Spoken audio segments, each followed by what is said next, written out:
You're listening to Find the Good News, Episode 43, The Legacy, a road trip edition featuring Chris Breaux. Find the Good News is produced by Parker Brand Creative Services, a branding agency that thinks sideways, pushes forward, and gets your brand up. See what else we do at parkerbrandup.com. It's Unwind Wednesday, and I've got something special for you today.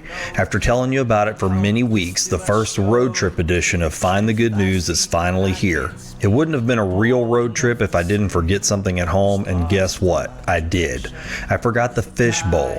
I know that's a bummer, and I wish it hadn't happened, but it did. My great hope with this episode is that you won't even miss the fish bowl because I've created a new supplement to your listening experience. With road trip editions, I'll be launching the podcast with short video featurettes so you can get a better idea of the special places and spaces I've been invited into. You can find the video featurette for this episode on my website at findthegood.news, or just follow Find the Good News on social media for the links. I'm not going to go on and on with the announcements this week. I'd like to let you get into the space that I got to experience. I think the environment affected the nature of our conversation, so I'd love to know if you experienced that too. So get comfortable, find a space in your heart for this little podcast, take a drive with me, and let's press play on a little good news. If you want to find a quiet place to think, I can't think of any place more peaceful than a cemetery. There's a reason we call it the quiet of the grave. It was in one of these gardens of the dead where my life found purpose and meaning over 23 years ago. Each year I go to that sacred place to revisit the cause for my desire to awaken and my hope that I can be a more loving and compassionate being. I always go there alone, but I'm never truly alone when I'm there. It was this affinity for sacred spaces and final resting places that drew me to Chris Breaux, the owner of Monumental Life. So I asked if he would share his good works with me on Find the Good News. Chris asked me to take a road trip to visit with him at Orange Grove Cemetery in Lake Charles, Louisiana, so I could experience his service to the dead firsthand. Orange Grove Cemetery is home to the largest display of flags for American veterans in the United States, and it is the abode for the bones of many of Southwest Louisiana's founding fathers and mothers. In seeking his own founding mothers and fathers, Chris found a new calling, a way to honor those that have come before us, that lived, loved, laughed, suffered, and cried just like us. Since his initial motivation, I would describe Chris's work as a personal piety and a crusade of sorts, a mission to remind us that everything shiny we chase after is fleeting, temporary, dust, and that the most glorious crown we could ever have isn't made of earthly jewels or polished gold. Our greatest treasure is a life well lived, a good heart, and service to one another. Beneath blue skies with a chorus of birds and cooled by the shadow cast of 200-year-old oaks, I sat down with Chris for an extended visit and discovered he has made a journey not unlike mine or possibly yours. There have been joys, there have been sorrows, and there has been a change of heart. Not only did he share his motivations with me, but he also graciously allowed me to assist him in his holy work, in honoring the lives of those that came before us through the revitalization of their monuments. It was a memento mori, a day to remember that we too must die. But before we cross through that gate and enter the great mystery, we should find the capacity within ourselves to truly appreciate the good we see before us, and also to do whatever good we can. Wake up, it's morning. You're dreaming up a story I can hear the way it's going, 'cause you're laughing in your sleep on the path to your deliverance, and a holy wall of light pouring through your window. Old news, bad news, fake news. Sometimes you want to hit the road and get away from it all. With Find the Good News road trips, I get behind the wheel and seek out good people doing good works. I travel the highways, byways, and back roads to seek out artists, educators, civic and spiritual leaders, musicians, business owners, students, volunteers, and everyday citizens who are using their creativity, resources, and talents to bring hope and happiness to the places and spaces that hold meaning for them. In each episode, I journey into the hearts and minds of my extraordinary guests. We have down-to-earth conversations about relatable things going on in their lives and in their communities. I uncover the critical life experiences that shaped them, the environments that nurtured them, and the fundamental beliefs that have anchored them to a path of goodness. There's a lot of news on the open road. My name is Oran Parker, and you're invited to take this road trip with me to find the good. And I love you just as well. All right, so we're out at Orange Grove Cemetery this morning. We actually had to reboot our conversation a couple of times. This is the first road trip episode of Find the Good News. And, when you're dragging all your audio equipment out to a foreign land, so to speak, outside the studio, there's a few little... This is real life. Yeah, this is real life, right? But I'm here with Chris Breaux today. He's the owner of Monumental Life. And I say owner, sometimes when you say the word owner, you think, oh, they own a business and that's it. But that's not exactly the whole story with Chris, right, Chris? Right. So, Chris, I'm going to just give you the short answer of what I understand, and I'm going to let Chris tell us what he does. I understood it as you clean headstones. That was just the very nuts and bolts version of it, and I was really fascinated by that. I stumbled on your Facebook page. I really don't know how originally, but I was like, oh, I love this because I have a special place in my heart for cemeteries. A lot of people who listen to the show know that I talk about it probably too much, if there is such a thing. But so I started following you, and then I think you maybe messaged me back, and then I went and looked at your profile, and we were kind of talking, and I went, wait a second. I didn't put the face with the name, and then when I went to your profile, I was like, oh, we know each other. We've been on retreats together. Yep, we have. Yeah, so that was kind of a special thing, a small world, a little serendipitous. I had reached out to you about a logo. You did, and I was like, oh, hey, actually. I got you. Yeah, that's right, and we are going to do a logo, but I mean, I was really, as much as I want to do that, I definitely was excited to talk to you, and I originally thought, well, hey, I'm going to bring him, see if I can get you in studio to talk about this. But we've really had this idea with the show where we wanted to get out of the studio and go into the guest's space. Because for me, the show, I hate to call it therapy, it's not the right word, but it's been really healing for me to open my heart up to people at the table in the office where we do our recording normally.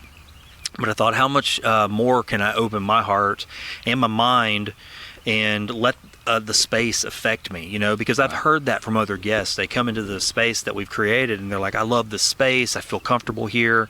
I said, well, man, how much more comfortable would people be in their own space? And then it kind of shakes me out of some of my routines, so that's kind of why we're here, man. This is why I've asked you to do this, but I'm thankful that you're allowing me to come out here and be in your world for a little while. Well, it's definitely exciting and unique out here. It's a special place dear to my heart, and it has been for the past year. To give you a little short snippet of how this all kind of came to fruition, my great-great-grandparents are buried out here at Orange Grove. Okay. They came from Sicily, Italy.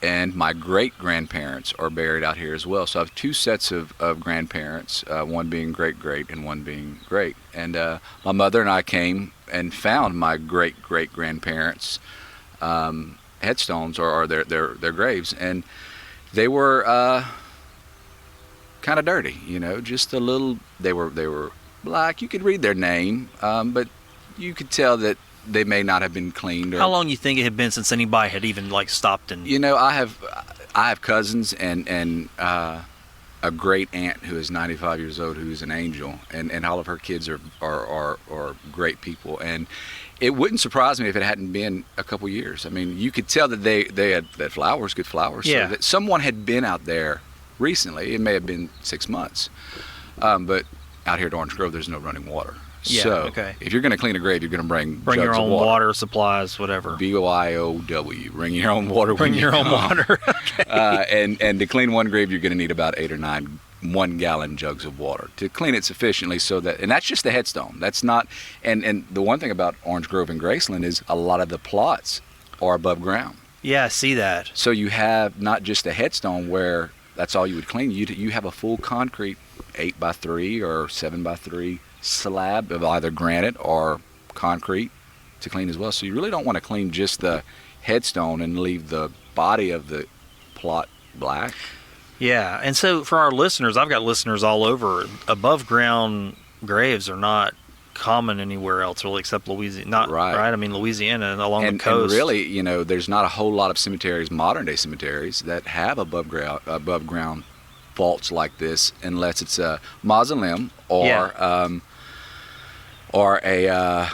a plot, like a small family mausoleum, a 2-plot mausoleum. Most cemeteries have went back to complete burial, underground burials, because now you're required by state law to be buried in a vault. So an underground, whether it be plastic or whether it be concrete, with a lid, so that it keeps the casket from popping out of the ground. Kind of like really? In Cameron, when a hurricane comes and it floods, all too often caskets come up from the ground. Okay. The ground becomes so saturated. I didn't know that was a law. I don't know a lot about that. Yeah, they passed a law many years ago, I want to say, but that was prior to these people that had passed away, say in Cameron, that the ground became so saturated that it just they rose to the top. And when Hurricane Rita hit, there were exposed caskets everywhere, and then a coroner has to be contacted, the local coroner, to take, in essence, possession of the casket and find out who it is. But how do you find out who it is? Yeah, right. If there's no identification inside the casket. Yeah, I don't know the process of when they close the casket, if they put any identification. So I don't know either. So, I'm really ignorant to that. And even to think going back, say 50, 60, 70 years ago, I doubt they did that very seriously. So so most of the headstones and graves out here at Orange Grove are vaulted grave sites, that meaning that there's a slab over them, whether it be concrete or granite, in addition to a headstone. So when you're coming out here to clean something, 7 gallons of water for one headstone is pretty substantial. But if you're going to clean the whole grave itself, you're going to need a lot of water. Yeah. And a lot of scrubbing and a lot of time. And so this is interesting, because you're sitting here, and I know because we walked around here before we started the pod, and you talked me through and walked me through so many special places out here, and I learned so much. But what is blowing my mind is, as I'm sitting here listening to you, and then what we talked about before we started the pod, is how knowledgeable you are. And I think that's interesting, because I'm going to pull you all the way back to your great-grandparents' graves, right? Because you didn't walk in here that day carrying any knowledge about the cemetery or how to clean, grave sites, or what the materials were, or the history, or any of that, right? You walked in here, you're just looking for your grandparents. I didn't really know what I was walking into. I was essentially, I was walking in to kind of locate and find them, because it's history. It's your heritage. It's your ancestry. Yeah. Just to be able to say, because I've seen pictures of them, but to be able to put a picture with a site. Yes. And to be able to have that connection is, granted they died, 75, 80 years ago, but you feel in somewhat of a way connected. Being able to visit their final resting place, knowing that they're there. Yeah. So my mom and I came out and we cleaned their graves. It was hot that day. It was just last water. Summer. You just brought water.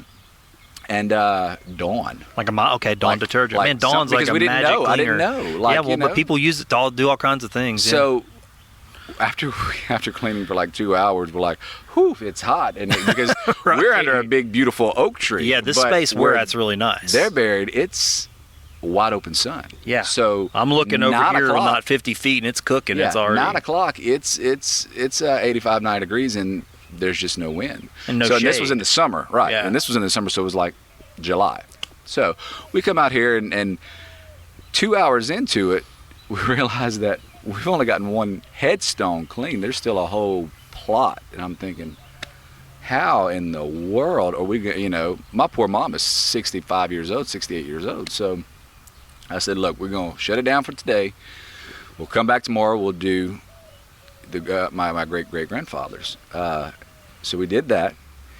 But as I kind of looked around and observed, their headstones weren't the only ones that were that were, I hate to use the word dirty, but in Just essence, hadn't been taken care of. that hadn't been Yeah. taken care of, and not with no ill intent and not purposefully, just given the elements of life and people moving out of the area, people passing and maybe not having kids and having no legacy. There's a number of reasons why someone's headstone may not be tended to. They may not have had kids and no family members. They may have died in a war and fighting in the Confederate War and be buried here, but are from Tennessee.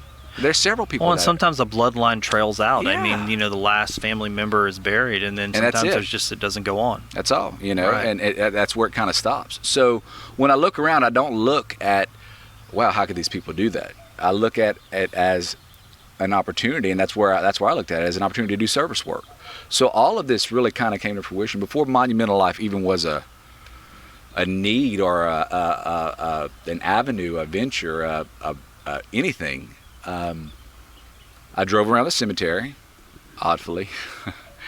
It was funny because an older gentleman, someone had said they had actually called him and asked him how to clean one of his loved one's headstones. He said, well, if you see the man in that black truck in the cemetery, go ask him. He'll tell you how to do it. So obviously there had been some people that had seen that black truck out here. So they knew what you were doing. They kind of got okay. So there's a flagpole, and if you and I can see it from here, where we're sitting, and there are probably about 25 soldiers, veterans that are buried underneath there, and they have the government issued white marble headstones, and they were black. They were covered in lichen and mold and mildew, and just the aspects and the elements of nature had taken its toll on them. Sure. And some of them had passed 80 years ago, 90 years ago, 60 years ago. I felt compelled to, clean one or two. I was like, I'm gonna just go clean one or two. I got to bring my own water in. So one morning I woke up and. What were you bringing it in? Just 5-gallon buckets? No. 1 gallon milk jugs. Really? 15. I would fill up water for wow. 30 minutes. I'm just looking at this big container behind me and how far you went. Yeah, because I was like, that's for the birds. That's 1 gallon.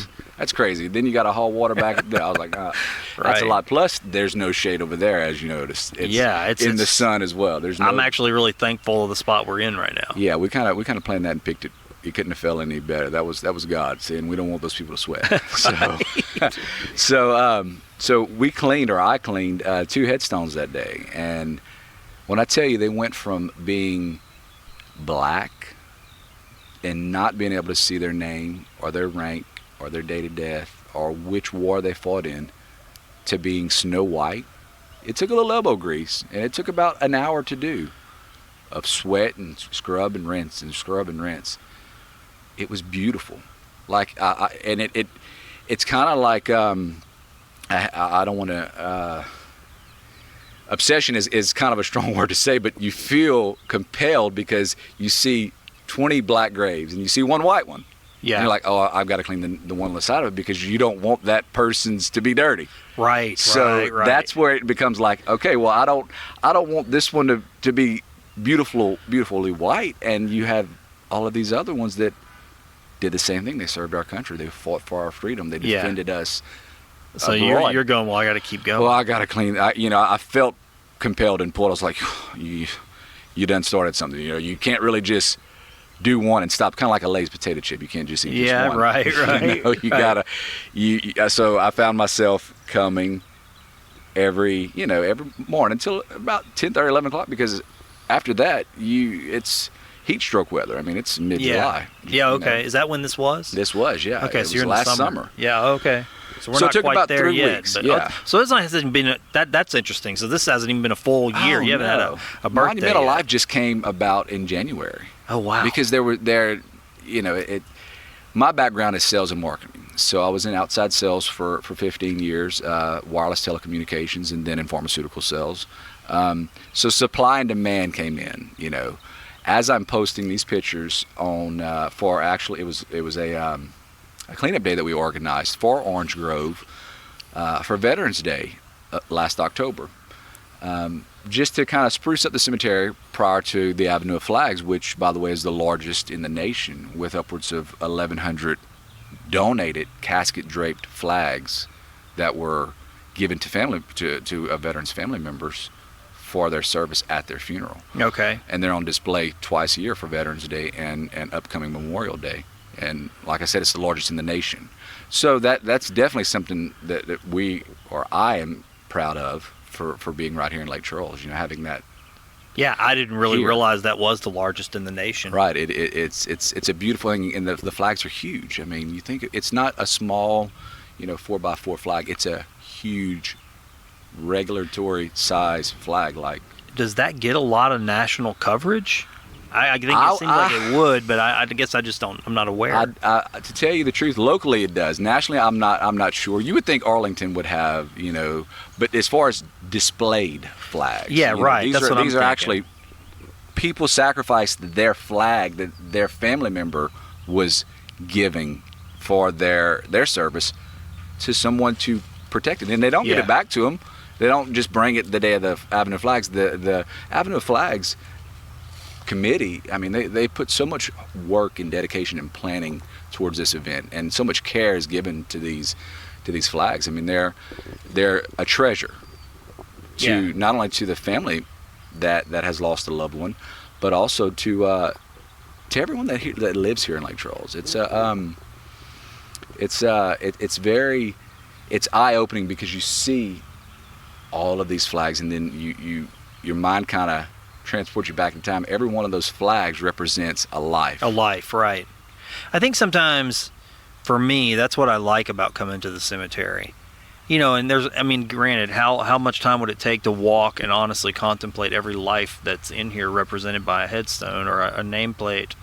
But it is the idea that these were lives just like yours. I mean, that really drives things home for me. I mean, you have this limited amount of time in this body, and what are you going to do with it? And you look at the date sometimes, and you'll see somebody that, a lot of times for me, I'll look and compare it to my own age and go, well, okay, I'm 45, or I'll be 45 this year, and I'll look at them and I go, well, they were 37. Mm-hmm. So I've got this extra time that this person doesn't have, and am I using that time in a valuable way, or in a blessed way, or a compassionate way?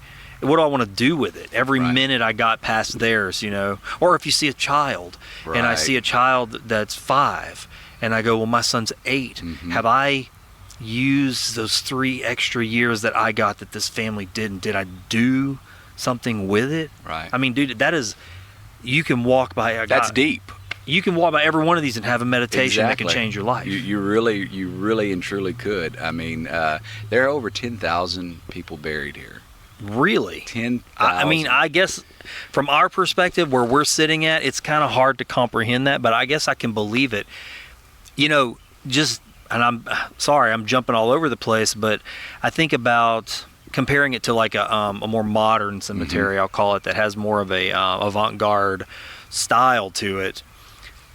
Those are special places for the family members as well, but there's something beautiful Majestic. About these places like this, where everything's not just all the ducks in a row. Mm-hmm. There's just there's little families that sort of have a theme or a style, but then you have these just individual sort of haphazard planning, I guess, so to speak. As we were walking through earlier, you were pointing out, some weren't facing east And west, north and south. Yeah. I mean, it's kind of got its own facade, its own look and theme, and to me, one of the most beautiful things about the cemetery is back when, in the early 1900s or even the mid 1900s, it was so classy. It was so beautiful the way they memorialized their family's resting place. It's bordered by some granite, some lime, some marble. Some type of border is around their family's plot, and it has pillars that outline that plot. And typically you'll see the family name at the base plate of that border with 2 steps. It's almost as though you're it's a doorway walking into their family's home for eternity. It's interesting. You pointed that out, and I guess I didn't I never really thought of that way. But out here, and I guess it depends on what cemeteries you've been to. And I've been to a few. I mean, I do enjoy going to cemeteries, but this one particularly, you're right, it almost seemed like neighborhoods. It did. You know, like it is. It's very interesting how there's avenues and neighborhoods and families that live in neighborhoods. It wasn't like a fence. It was just saying, this is my house. Yeah. This is my family's house. And you knew the entryway because it's marked by two pillars typically with balls, like, you know, just a square pillar with an entryway, almost like a doorway, a invisible door, but you know that it's there because you have two steps and a name, and then it's like you're walking into their house. It's amazingly beautiful. It is. It truly is, and it almost in a way transports you back into time. It's interesting. I'm listening to our words, and even when we were talking earlier, and you know, we've talked a lot off pod too. I wish we could just capture it all, but the language that's coming out of our mouth is beautiful, majestic, honor, peaceful. I haven't heard either one of us one time say scary, honky, you know, dirty, weird. Yeah. Now, why is that? Because I mean, okay, cemeteries are a great tool for horror movies, and they're almost like, for some, and I don't know this, I can't get in the mind of everybody, but I know that when I talk about this subject with some people, they want to change the subject, right? Because it's seems morbid. And I just don't have that feeling, and it doesn't seem like you do either. I don't. I mean, the reality of it is, from the time we start breathing, we start dying. Yeah. I mean, and death is inevitable. You know, the old saying and joke goes, the two things that are guaranteed in life are death and taxes. I mean, we're all going to end up somewhere. And the great thing and beautiful thing about Orange Grove, and I guess any other cemetery as well, is you've got very predominant families that help orchestrate and build Lake Charles. You know, some of the pioneering families here next to ordinary people like you and I. And I'm happy, I know it. If you're like me, then you've got a long wish list of things you need to do around your house, things you just can't get to. It's not that I don't want to do them, but between my responsibilities at work, producing this show, and squeezing in some valuable mental downtime, I can't seem to get around to fixing the small stuff, and the big stuff is just waiting in line. To be honest, it kind of stresses me out. Maybe you're stressing out too. Well, stress no more, because I've got good news. My friend Ben Von Duke has started a handyman service, and he takes the mystery out of getting these things done. Ben Von Duke is not just some guy that calls himself handy. He knows what he's doing, and he knows a whole lot. Not only is he an experienced and professional carpenter, but he's kind of a duke of all trades. What I love is that he's created an a la carte price list of services, so you don't have to worry about getting in your pockets too deep before you're ready. He'll fix your running toilet, install appliances, replace fixtures, install ceiling fans, repair sheetrock and concrete, and a whole lot more than that. Look, I'm not too proud to say this, but sometimes it takes me 3 times as long to fix something because I've got to get online and search videos just to figure out what tools I need. Then I have to go buy the tools that I don't have, and then kind of sort of come home and do the job. I don't have to do that anymore because Ben Von Duke will do it and do it better. On top of all that, he's just a good person, someone you can trust. He's honest, he's kind, and those are things that I value highly, and I bet you do too. You can get a hold of Ben Von Duke, the Duke of all trades, the good old-fashioned way, by using the phone. Call or text Ben at 337-540-1355. That's 337-540-1355. He'll send you his service and price list, and trust me, his prices are more than fair. And do me a favor, when you do message Ben at 337-540-1355, tell him you heard about the Duke of all trades on Find the Good News. Yeah, and you took me at the beginning when we first got here. We went for a little walk, and I was just, amazed at how much you knew, and now to know that it was just been less than a year since you've been doing this, you've really acquired a lot of knowledge. But my ignorance about cemeteries was that the center of the cemetery would be the oldest space. But what you showed me here at Orange Grove is that the oldest space is actually up by the main entrance. It is. That was kind of like the prime real estate. And it's really... that space is very interesting because you and I were having that talk. There are some graves there that are completely and totally covered and overgrown Right. with all kinds of vegetation. Yeah. You don't know who's under there. You'd have to tear all of that out. Yep. And who was it that was up there that you had pointed out that you said was very special? You had actually sought that grave out. I mean, you did the homework. I think it was H.C. Python. Yes, I think that's right. I think And that's it what doesn't you told even me. have a headstone. It doesn't have a date of death. It doesn't have a date of birth. It has H.C. Python. Yeah. And it almost looks as though within the concrete, someone took a sharp object and kind of wrote his name out, inscribed it. Very simple, and he comes from a family that has a lot of roots and heritage right here in Lake Charles that helped pioneer what we call home. You know, his I don't know the exact bloodline, but I know that his family married into the Sallier family, which Charles Sallier was one of the first settlers here in Lake Charles, who Lake Charles was at first named Charlie's Lake. Oh, I didn't know that. And it was named after Charles Sallier. Okay.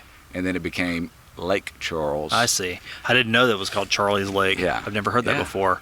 A lot of Interesting. history. Adley Cormier was on my show, and he's. Yeah, have you ever met Adley? I haven't. Man, he is like this just living cornucopia of knowledge about Lake Charles, and he talked a lot about Orange Grove Cemetery. I actually think Adley's going to enjoy listening to this because he has a place in his heart for Orange Yeah. Grove as well. But yeah, I know I kind of bring him up because I'm like, hey, I didn't hear Adley say that. You know, and there's a lady that I recently cleaned her family's plots, and they were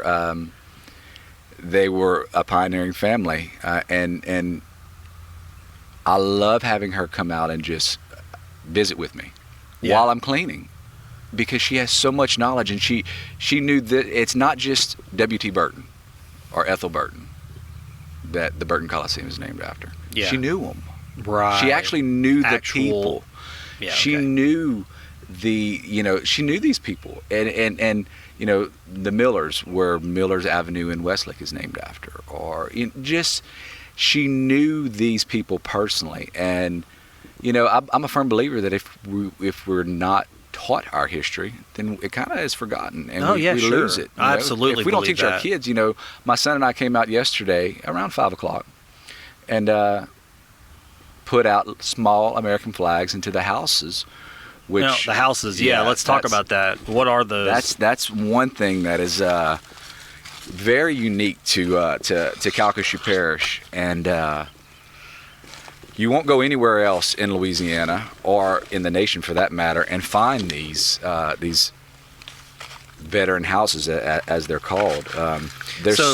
They look like a Monopoly house. Yeah, and for the listener, which we're going to have some video components to the road trip episode, but for the listener, though they do look like a little Monopoly house. It's a little concrete house-shaped block that's sitting up on the grave. And it's interesting because, as you were pointing out to me, and I'm looking at two of them right now from where I'm sitting, and they just look like a little Monopoly house. do. And I would Not a have hotel, just a house. And I would have just walked right by those Right. and thought I wouldn't have really thought it odd or anything special about it, but you were saying you and your son came out and put flags in Right. them. So why did y'all put? Well, there's a little hole at the top. I'm going to read you a little snippet that I found. That's just a brief history on the house, the Veterans House, and how it came about in Lake Charles.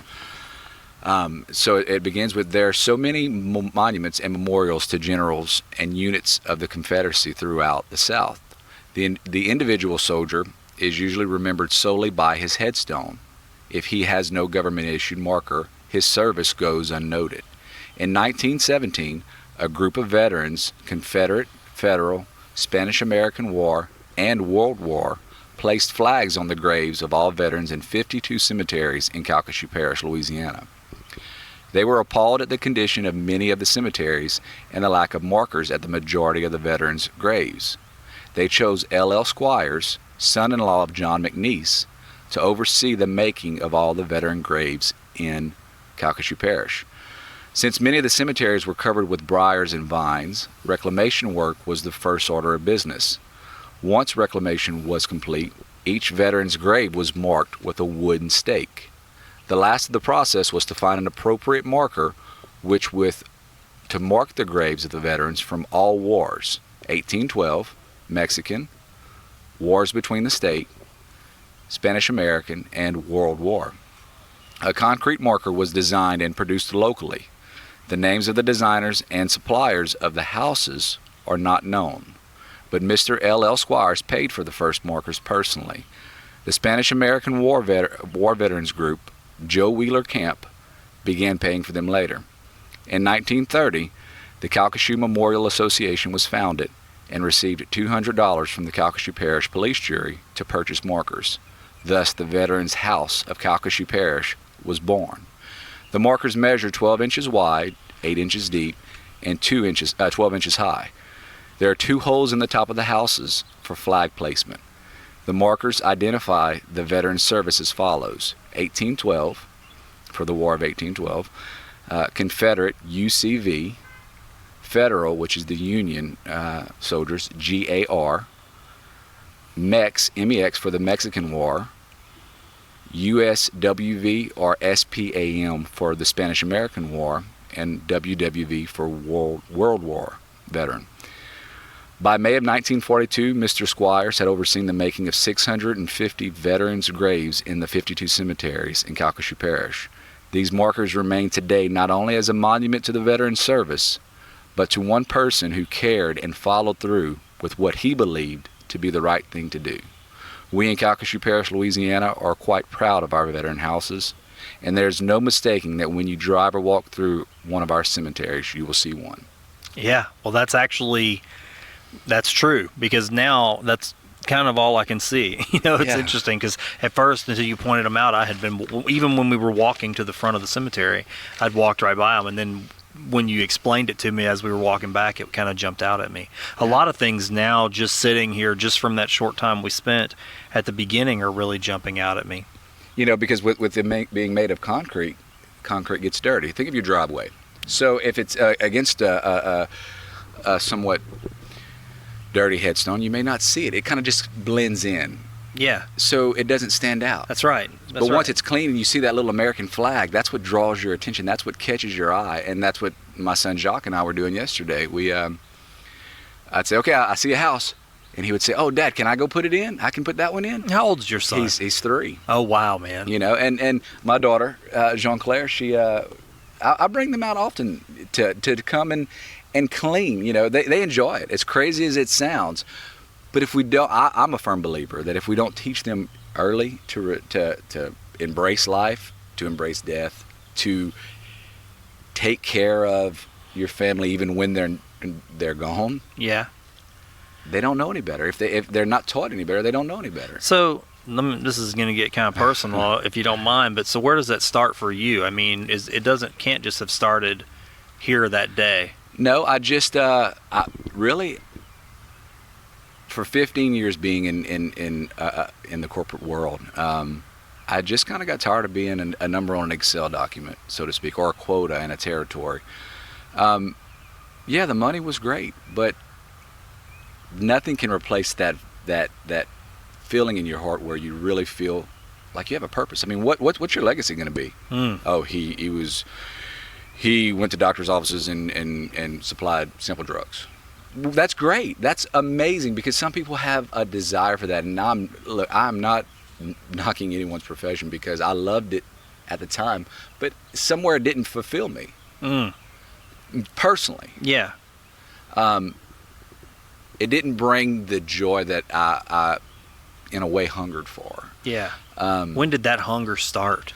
When I'm an instant gratification kind of person, so to pressure wash my concrete at my house in my driveway, you don't know how black it is or how dirty it is until you see a portion of it's clean. Yeah. Last summer, my wife and I she was like, well, let's pressure wash right here, and we have a 60-foot driveway, so we pressure wash right in front of the garage, and it's white, like it's clean, looking like it just been poured, and next to it is black. She was like, well, we can't stop there. You got to keep going. You got to keep going. So in a way, when I cleaned those first two headstones that were black and became white as snow, I was like, oh, well, like I said, it's very interesting. I've got to do. I can't just leave this one, because he died too, serving our Yeah. country. He served our country just like this man did.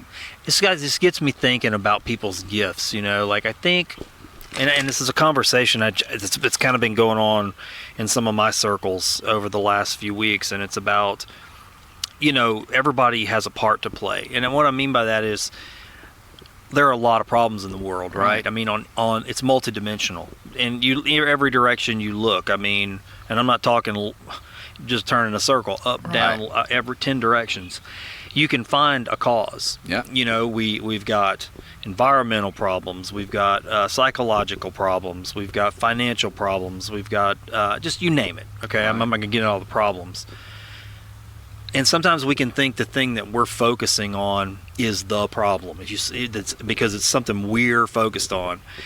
But underneath that umbrella, that one thing is just like 40 or 50 or 100 or 1,000 other things. Right. And so somebody out there has something about them. I always love to think about this. Something is unique about somebody out there, and something that they don't even think of as a gift. They just think of as a character trait. Like you said this, you said, I like instant gratification. Mm-hmm. Okay, so you're cleaning your driveway and you're like, okay, we can't stop here. We got to go here. Well, some people could say, so what? Right. So you like to, so you clean that and you just got to keep going. That's a character trait. Right. But what's happened with that character trait with you is that has now come out here and turned into a gift. Right. I think that's fascinating. Like nobody's sitting in their house going, man, there's a bunch of mess up. You know what I mean? It's like this isn't a problem. Right. But it is from a certain perspective. Right. Right. And your gift is your character trait, and you've been called to do that thing that you have. I just think that's awesome, man. And when you say calling, I don't take that word lightly, because I had a roadmap, a career path. I had planned it out. I went to college from 8 to 12. I worked from 12:30 to 8 for 4 years, graduated, moved into sales. By the time I was 40, 45, I wanted to have XYZ boxes checked. Yeah. And, that old saying, you plan, God laughs. Right. Well, God had a different plan for me, because had you have asked me 10 years ago where I would be today, the last place would be in a cemetery talking to Oran Porker about cleaning graves. Wild, right? That would have not even been on my maybe list, Yeah. I wanted to be, I wanted to live the American dream in what I thought it was, through the eyes of what I thought the American dream was. Where did that come from? I mean, I want to know, because I'm fascinated by this. I talk about this all the time. I've struggled with the American dream because I can't have it. Right. I don't. I think the American dream just comes. It's all about it's finding your happy place. Like it's. I know it sounds simple, and I've been told many times, keep it simple, stupid. Don't sure. overthink it.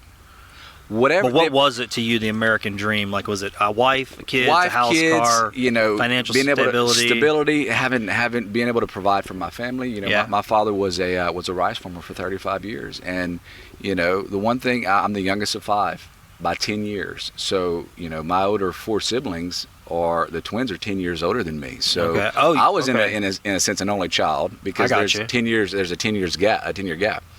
So the twins are 48 or 47, and I'm 37. So when I was 8 years old, they moved out. So it was in essence, I was an only child. Yeah. And my dad worked hard. He left the house at 4:30 in the morning and worked until 5 o'clock in the afternoon. And Saturdays and Sundays he worked. He would go check his rice fields. I mean, he was a man's man, and he took pride in what he did.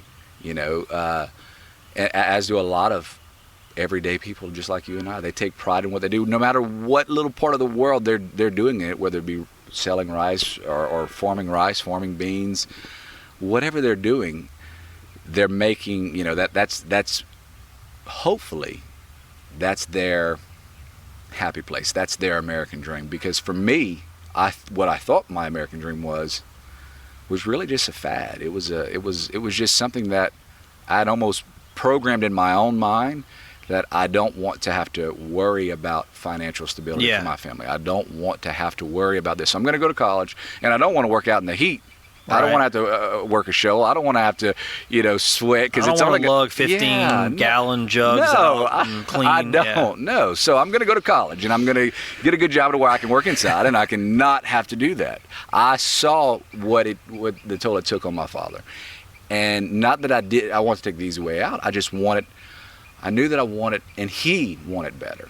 Yeah, I think fathers want that better, for their. Yeah, if you're a reasonable parent, I mean, you're going to want better for your children than what you had. You want to be a better person for them, or going to give them the opportunity. Yeah, and so my American dream was, okay, well, I've got to have A, B, and C to be happy.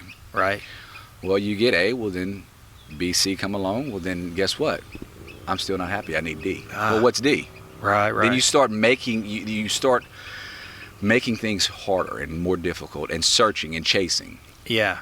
And then you get lost. I got lost. Yeah. I got lost in the whole hustle and bustle and the whole I need this to keep up with that, and I've got to have this XYZ house, and and it never ends. It never ends. It's like and you never find yourself happy. Yeah. No, you're happy briefly. You're briefly happy, but that's really not happiness. That's more just contentment disguised as happiness. And I'm happy, I know it. I'm helpless. Look, as much as I enjoy talking on Find the Good News about making a change, I'd be less than honest if I didn't admit that change is hard sometimes.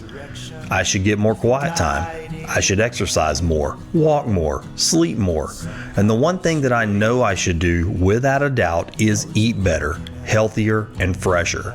But there's a wide berth between knowing something and actually doing something about it. I love to cook, but just like those other should do's, I don't always make the time. This is where I have to tell you about Fresh Fuel, because it takes procrastination out of my way. Fresh Fuel is a fresh take on getting healthy, wholesome, and satisfying foods in your life as a kickstarter to critical change that lasts. When you sign up for a Fresh Fuel program at thefreshfuel.com, you'll find tiers for your specific level of can't get up and go. I know I found mine. My friend and founder of Fresh Fuel, Megan Abraham, wants to do one thing and one thing only. She wants you and your family to eat healthier, delicious, home-cooked meals. That's it. With Fresh Fuel, Megan has taken all of the I can't do it out of putting better meals in front of the people you care about. And she's quick to remind that one of those people should include you. Go to thefreshfuel.com and choose the program that's right for you. Megan provides you with the recipes, supply lists, links, videos, goals, and very important here, access to the Fresh Fuel Facebook group, where you can connect with other Fresh Fuelers, real people just like you and me, making the same journey. What I love most about meal prepping with Fresh Fuel is that you don't have to do it alone. Megan is right there with you every step of the way, making the same changes you are. Fresh Fuel isn't a diet. It's a life change for those of us that just have trouble changing. Since I signed up for Fresh Fuel, I'm cooking more, eating better, and honestly, I'm feeling better too. I believe in Fresh Fuel so much that I asked Megan to offer Find the Good News listeners a chance to try it out at a discount. Just go to thefreshfuel.com, select one of Megan's signature programs, Fresh Fuel 28, the 28 Plus, or the 28 Pro plan, and then enter the code Good News to get 10% off your program. That's 10% off a Fresh Fuel signature program by visiting thefreshfuel.com and entering the code Good News. Fresh Fuel has been good news in my life, and I'm betting that thefreshfuel.com will be good news for you too.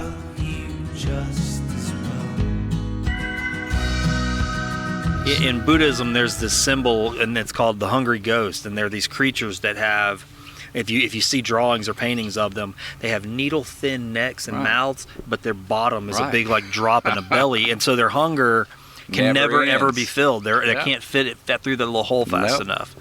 So my sense of American dream was, and I know this may sound cliche, but what's your legacy going to be? Yeah, what are you leaving? What am I going to leave? What are they going to say at your funeral? I know we're talking about. No, it's true. I think about this a lot. You're right. What are they going to say about me when I'm gone? What did I do? Did I make a difference? Did I try to make a difference? Yeah. Did I leave a footprint where I made a small difference? I know that I can't change the world, and no one person can. But did I do right, or did I do what I could do with what God gave me, the gift and talent that He gave me. And it doesn't take a talented person to clean a grave, Oran. It really doesn't. It takes more desire. It takes a hunger to give, to provide a service. It's anyone can clean a grave. That's the reality of it. I mean, there's some people that not everyone's an engineer. Not everyone can be a doctor. Not everyone can be a certain profession because they may not have that intellectual level or that desire. But it doesn't take a whole lot of brains to clean a grave. As simple as it sounds, it has been more fulfilling for me personally than my years in sales. And I am such a people person, and it's funny I say that because I will talk to a brick wall, and chances are it'll talk back to me. My wife tells me all the time, Chris, just stop and listen. And it's in fact you kind of led on to, okay, well let's not talk about all that right now because I'm not recording it. Yeah. So what he's referencing to the listener, we were actually we're out here for these road trip episodes. We're actually filming in the environment, and we're going to do the activity just to let people know you've actually invited me to help you do the service today. So I'm going to be kind of half helping, half filming. And so as we were getting started, we were about to get started doing the actual service, and we were having a great conversation. I said, hey, we need to stop. Just kind of stop for a minute. Let's do the talk first, because what's going to happen is we're going to talk the about whole time everything. We're working, and then have to do it again. Yeah. So yeah, this is and again, this is new for me too, because I haven't done one of these yet. But it makes sense. But you do have a passion, and it's in you, probably about anything that you get your focus on. Huh? It really is. Yeah, I can see that. Do. I mean, if it's a blessing and a curse. How's it I want to talk about that. Like, how's it a blessing first, and then tell me about the curse. A blessing because you have that passion. Yeah. Because passion is hard. Right? You're right. Get it going. You see the fruits of your labor. Yeah. And a curse is you can't say no. You clean the one. Case in point, I cleaned one veteran, and I couldn't just stop there. Yeah. I do not like to tell people no. I understand because I just, and it's almost. 9 times out of 10, when you do commit to something or not have that trait of not being able to say no, it's really a bad trait, because when that's the curse of it, because you kind of let them down if you can't come through with it. So it's a blessing and a curse, having the passion for it and not being able to say no. Yeah. Not being able to stop, kind of like I said with the Lay's potato chips. You can't just stop after one of them. You feel compelled to, or I felt compelled to just go to the next one. Well, a passion, that word's interesting because it can be used in a negative way, and I think about that word quite a bit. A passion, though, in a positive way, will help you see something through. Oh, absolutely. To the end. And I think in a way, when I was a few years ago, I was kind of contemplating that word, because I was thinking, why do we call it the passion of the Christ? Why do we use that word, his passion? Mm-hmm. And I was like, I need to think about this, because I know what it means in general, and you can just blow right by. Because he could have stopped. And that's where I was He like, didn't. a passion is like a little furnace that says, I'm going to keep going. Mm-hmm. I'm going to get through this. I'm going to make it happen. I'm going to get to the end. I have a passion. Mm-hmm. It's driving you in against all odds. Right. As you sit here and say that, it really, and just hearing it out loud, it kind of reaffirms he could have stopped. Yeah, he could have said, "Man, it's too hard. It's too much." Yeah, and you could stop doing this. Right. You could go. I can find I'm kind of done with this. It's too hard. I'm tired now. I'm tired. I said I didn't want to haul. So I didn't work in the sun. Right. Now I'm working in the sun. What am I doing? So it's funny because I'll see some friends or family. What you doing these days? I'm cleaning graves, and they just kind of look at me like, what? Well, there's a little bit more to it. It's hard for someone to fathom, and it goes back to supply and demand. Okay, right.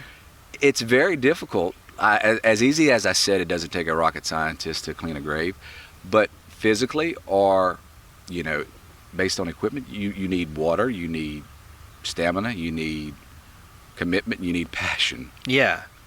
And those things are essential in order to be successful in anything you do, but especially as something as not maybe compelling is to. Well, it's not glamour work, right? It's well, not and glamour work. That's another subject.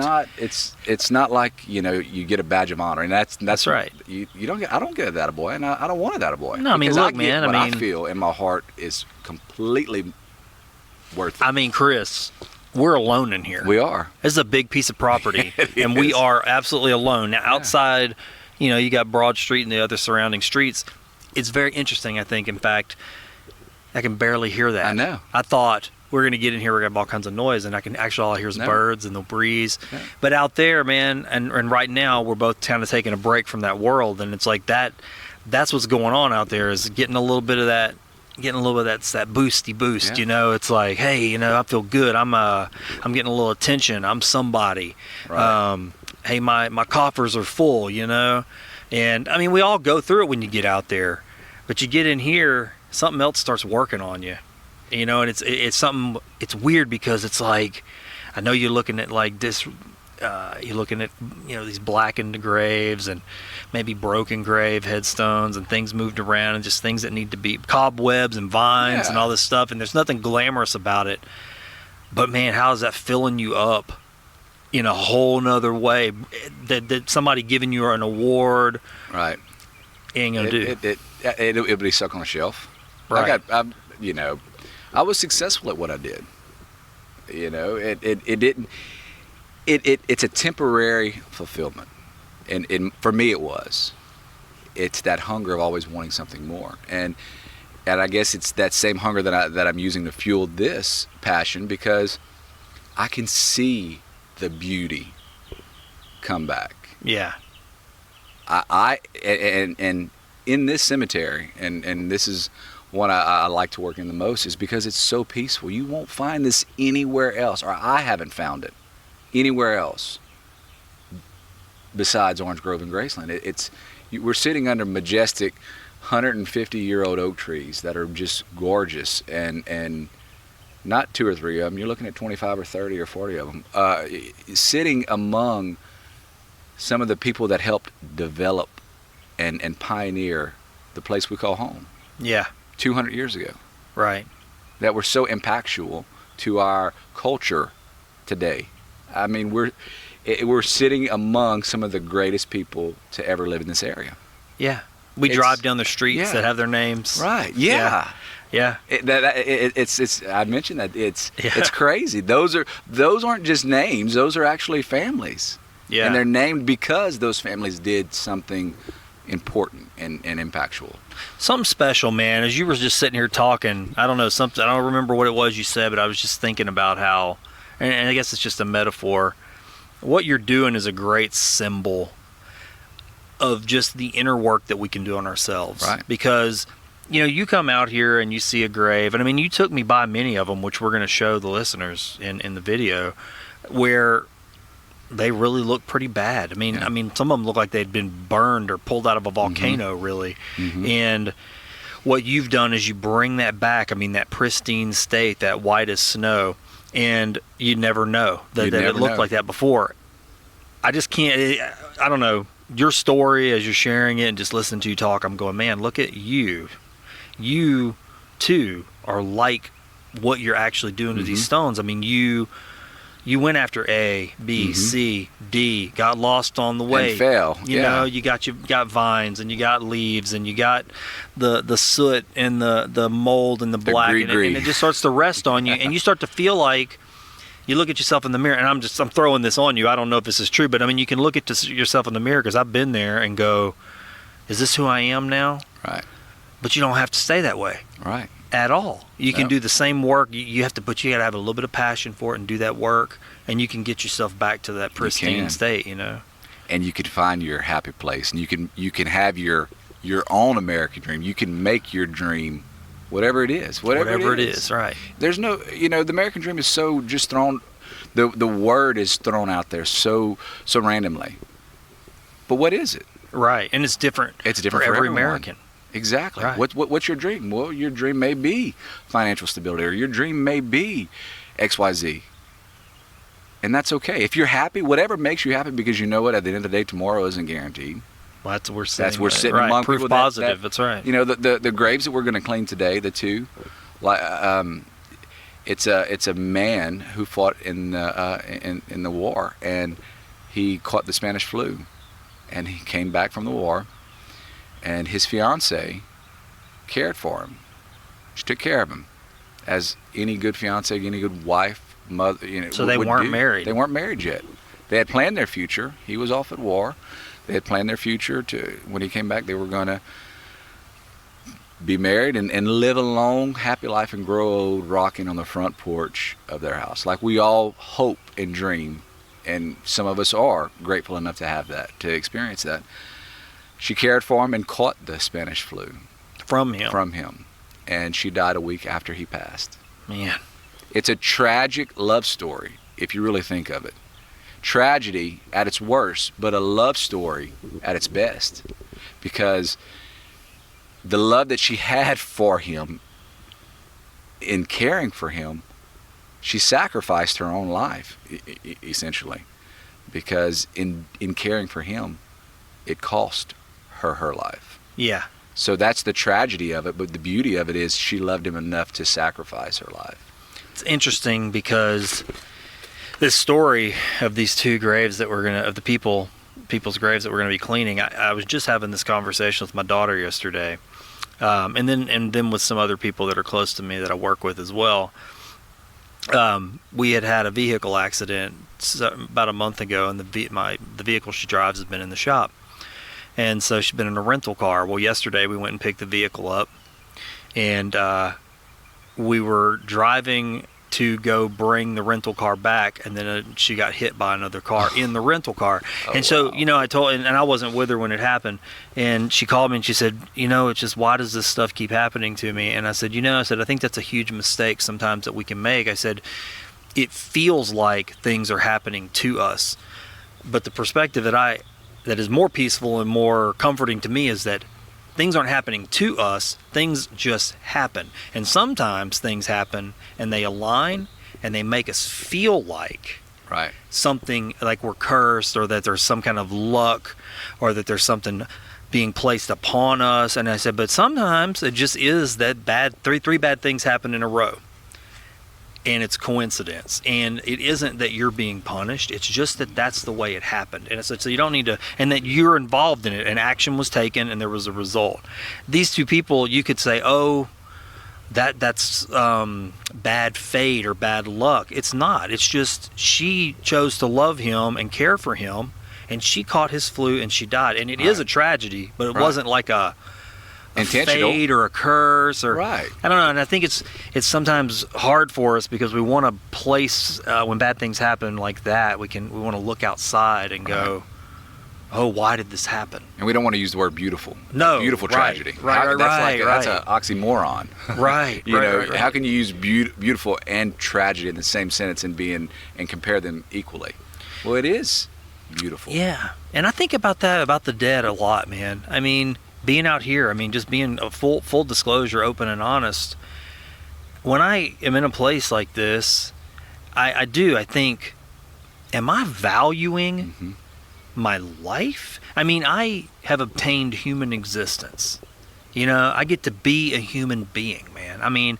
I get to touch and taste and think and feel and love and do all this stuff. And without this body, I don't get to taste a meal. I don't get to hear a song. I don't get to smell a flower. I don't get to do any of that stuff. Without my brain, I don't get to have emotions, and I don't get to love. And I think, these people don't have that anymore. Their body is beneath us. Right. But yet, like we talked again off pod, I don't think of the dead as the dead. I think of them as the living in a different way. But I guess, I don't know, man, I can go on and on about this, but I guess I just think it's a great meditation to go, am I valuing my existence? Well, and the thing about it is, at the end of the day, this is where it all ends. Yeah. For this earth. Dust you shall return. It's the truth. That's right. I believe personally that there's more to life after this. After this, but at the end of the day, no matter how much you obtain in life, how much wealth you create, how much things you acquire, how many toys you get, at the end of the day, we're all going to have the same place we're all going to the ground or to dust. And I'm happy You're driving down the road, everything is going just fine. You're listening to the new episode of Find the Good News in your car, and you're all stoked about trying out this zipper merge thing you've been hearing about, when all of a sudden you hear that sickening tap on your windshield that's just a little too loud. I've got some bad news for you. You've just got yourself a rock chip. Unfortunately, I've got some worse news. If you don't take care of that rock chip, it's going to turn into a crack. But I do have some good news too. You don't have to have a rock chip or a crack, because I've got a way for you to take care of it ASAP. If you go to asapglassco.com right now, you can stop that chip from winding across your windshield like the Calcasieu River. I used to be terrible about getting a rock chip, saying I'll take care of that later, and then later turns into this irritating crack that just spreads from one side of my windshield to the other. I should have taken care of it ASAP by scheduling a repair with ASAP Glass. ASAP Glass is local, right here in Sulphur, Louisiana, and they're mobile. Even better, you can get a quote right from your mobile phone at asapglassco.com. ASAP Glass is owned and operated by two of my best friends, lifelong friends, Dan and Kayla Smith. Dan the Glass Man will make sure his team of glass technicians gets to your job ASAP and make sure it's done right so you can keep that windshield crack out of sight. If you do get that rock chip and you don't take care of it ASAP, that's okay. ASAP Glass does complete windshield replacements. Remember, ASAP Glass is mobile, so you don't have to worry about finding time to drop your vehicle off at their shop. You get your quote at asapglassco.com. Make your appointment with Kayla, and then before long, an ASAP Glass van is on its way to your location. That's it. I know you're probably looking at a rock chip right now. Don't wait. Take care of it ASAP. Go to asapglassco.com on your mobile device and get a quote. That's asapglassco.com. And make sure to tell Dan and Kayla you heard about ASAP Glass on Find the Good News. So, I mean, I want to share that. It's taken me 20 years or 15 years to develop that passion. It's not something that just was bam, it happened. It's almost a sense you got to hit rock bottom and really kind of find yourself to know where you were and where you're going and where you want to be and where you don't want to be. And it, to me personally, boils down to one word, and that's choice. You know, we get a choice. You do, yeah. You can wake up every morning and say to yourself, I'm going to make it the best day possible. Or you can just look at everything negative. Oh, that person ran a red light, or he passed me up, honked it. I mean, we could look at any facet of life and be ticked off or frustrated or letting someone steal your joy. Yeah. Oh, it's so You're easy. You're not stealing my too, joy. Man. So I'll easy. wave at you. I used to be the one to get out and, or honk the horn or but you know what? Maybe that person's in a hurry to get somewhere. I don't know I don't know what their problem is. They may have to get to the emergency room to see a loved one. Well, you can't fight evil with evil. You have to defeat it with good. That is, Pope St. John Paul II said that. He said that, our natural instinct as humans, we tend to want to fight evil with evil. Yeah, retaliate. Yeah. And that's just not the way that my God wants us to live life, Right. Right. You and I went on on the same retreat, and for me, the Divine Mercy was such a powerful thing in my life.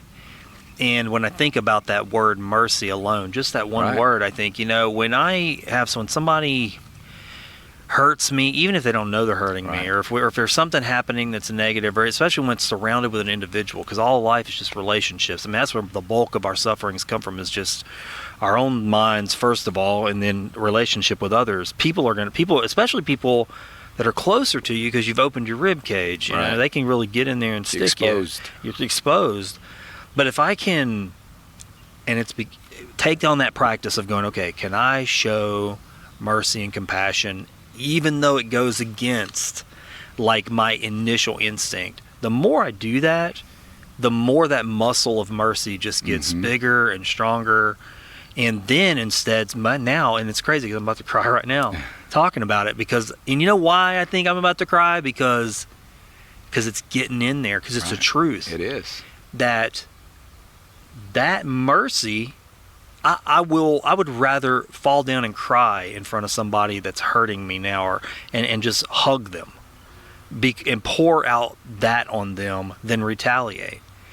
And it's strange because that's not our normal human instinct. That's not human instinct. But that's what'll change. And I think if we all catch a blaze like that and that kind of spreads in the world, if everybody's just doing that, I think there's a lot of things that can end. And coming out here and doing what you're doing is a good way to get into that space. Absolutely. And you mentioned, our own human innate fight or flight. What do we gain from loving someone who loves us? It's easy to love your kids because your kids love you. It's easy to love your wife because your wife loves you. It's hard to love someone you don't like. Right. It's hard. That's where your true reward comes from, is loving someone who's hurt you, loving someone who has done you wrong. I mean, that's hard. It is. That's where the challenge comes in, but that's also where the reward and grace for me, because grace is given from God, is being able to humble ourselves to the point of His humility. Yeah. And love your neighbor. Something else that I find, and you mentioned it earlier, you were talking about how you said you like instant gratification, or you're drawn to that, and it's a part of you, and I get that because I live in that world. Being in advertising, it's very instant. Right. It's got to move, it's got to go. There's a deadline. Even taking a day off to do something like this is like hard for maybe other people to comprehend. Like this has no value. You're not shaking money out of the tree. Right. We're not. And I go, this is just, it's important work. And I say all that to mean, though, that a lot of times we want things on our timetable. But like a person that you love back who's maybe hurt you. I've experienced this in my own life where there's somebody who a lot of people will go, hey, I've given up hope on them, or I'm just kind of pushing them out, or I'm casting them out even. Mm-hmm. And man, yeah, they're hurting me too. And going that extra length to go, yeah, this isn't easy. You're not easy to love. Or, well, let me take that back. You're easy to love. You're just not easy to be around to love. So I can love you from afar, not up close. But I found that by making that effort, as hard as it may have been, now on their timetable, not my timetable, they're changing. Right. Not maybe because of my action or God's action or love or what have you. I don't know why, but whatever it is, they're changing. Well, it's amazing when you change the direction of the conversation, the other person kind of follows eventually. In what I've experienced in life, we can sit there. No one typically wants, no one wants to hear anything good about anybody else. It's always, Well, it's not juicy. It's not juicy. It's not gossip. But when you read it, well, yeah, they did something, but I've heard they've done better, or they're, he's trying or she's trying. It's when you redirect that into a positive aspect, people tend to look at life differently. Yeah. Because let's face it, where we're sitting right now, we're not guaranteed tomorrow. No. And I don't want to waste a day. I've wasted many a days, as I'm sure we all have. But personally, me, I don't want to waste my time. I don't want to look back on. I'd read an article of this man that acquired a ton of money, was a millionaire, had everything he could have ever wanted, and he had cancer. It's ironic because even the wealthiest people that have everything, you can't escape death, and you can't escape cancer, or you can seek treatment, but you may not be cured. His one regret was not being happy. Yeah. Because we think money makes us less stressed. Right. That's different. I'm glad you. Yeah. It's less stressful. And look, for 9 months, I did this work free. You were just doing it. Right. Yeah. 10 months. And just in the last 3 or 4 months have I seen a little income, and that's fine. But I can tell you this, God has provided a way. He's made a way where I thought for a little while there was no way.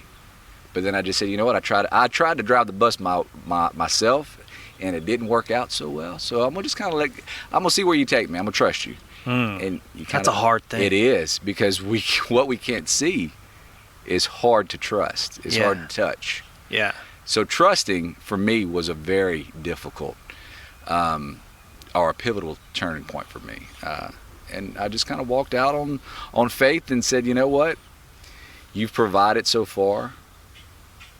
I trust you, Jesus. And that's where it kind of came. I mean, and he has. That's hard for a lot of, I say that, man, I don't know. I'm about to say something. I've got to stop saying that. A lot of people, I don't know what other people think. I don't know what's hard for them. But I know what you just said is a hard and a divisive thing for a lot of folks that I have met, to just say, you know what?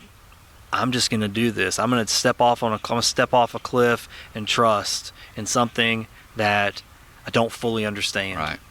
You know, but for some reason I'm drawn to do this. And I can't see the end result. I can't see where I'm going. But I know that if I follow, for some reason you feel comforted in that process. Yeah. You know? Yeah. I understand that. It's definitely a calling, because like you said, there isn't glory in what I'm doing. To most, to me, it's glorifying. I feel it's very selfishly gratifying. You almost feel selfish how you know, I talk about, I attend several retreats. I try to at least a year, and you almost feel guilty because you get more out of the retreat than the actual retreatants get, because working the retreat. Okay. Because you know, selfishly, you're getting all of this. It's kind of like a re-energizer. You're filling your cup back. Yeah. That the world's kind of knocked out half. Well, empty. you think of it. We typically are taught that a gift is something you receive. Right. And what's strange about what you're describing is that the gift is in giving away the thing, right? That's when you really get the reward. Yeah, you get the real reward. The trick is to get. Yeah. Is to not. Yeah, it's a hard cycle Jesus said, to give it all away and come follow me. Just trust me that, you know, sell everything you got. And I'm not telling everybody to sell everything they got, but Jesus told back in when he walked, he said, "Sell everything and come follow me, and just trust the fact that it's going to be okay." Yeah, and the rest of that story is the guy walked away sad because he owned a lot of things. He's right. He was sad. He was sad, you know, because he had worked hard to acquire all that. Yeah. I mean, it's kind of irony, you know. Right. We work hard to ensure all of these things, but I don't want to be at the end of my life thinking, what could I have done differently? Yeah. And I'm sure that will be a question I will have, because there's mistakes that we all make as humans, but I don't want that to be on the forefront of my mind. How could I have lived my life differently? How could I have left a different impact on someone's life, or my kid's life, or my wife's life, anyone, you know? And it's such an amazing experience, because when I meet with these families that call, that reach out to me to take care of their loved ones, you hear their story. You're seeing their life through their eyes, through their loved ones' eyes. You know, you're seeing these deceased people's life and story through the person that is still here, through their eyes. And you hear they were a goat herder from Italy that came, and he was a barber at the Majestic Hotel. Or he owned a donut shop, the first bakery on Railroad Avenue. Or he was one of the builders. There was a lumber company and a contractor, and they kind of teamed up and partnered together in the early 1900s. And he built most of the houses on Kirby Street. One of them supplied the lumber, one of them built I mean, you hear all of these stories, and you relive you get a small glimpse into a very intimate space of a family, of a loved one, because this I would have never known who Clarence or Agatha was. Right, or their story or anything. You could have walked right by here. I mean, and just it would have been no story at all. Right, and to have, because that's a very vulnerable state for people, because, you know, as we've talked, cemeteries often make people sad. Sure. Because when my sister passed away, and she had lost her husband for about 10 years before she passed, she would go every day to the cemetery. And I told her, I said, you've got to come to a point where you stop going every day, because every day you're reminded that you're leaving them. You're leaving him there. You're he's going not home. with- He's yeah, I not got with you. you. So it's okay to go and visit.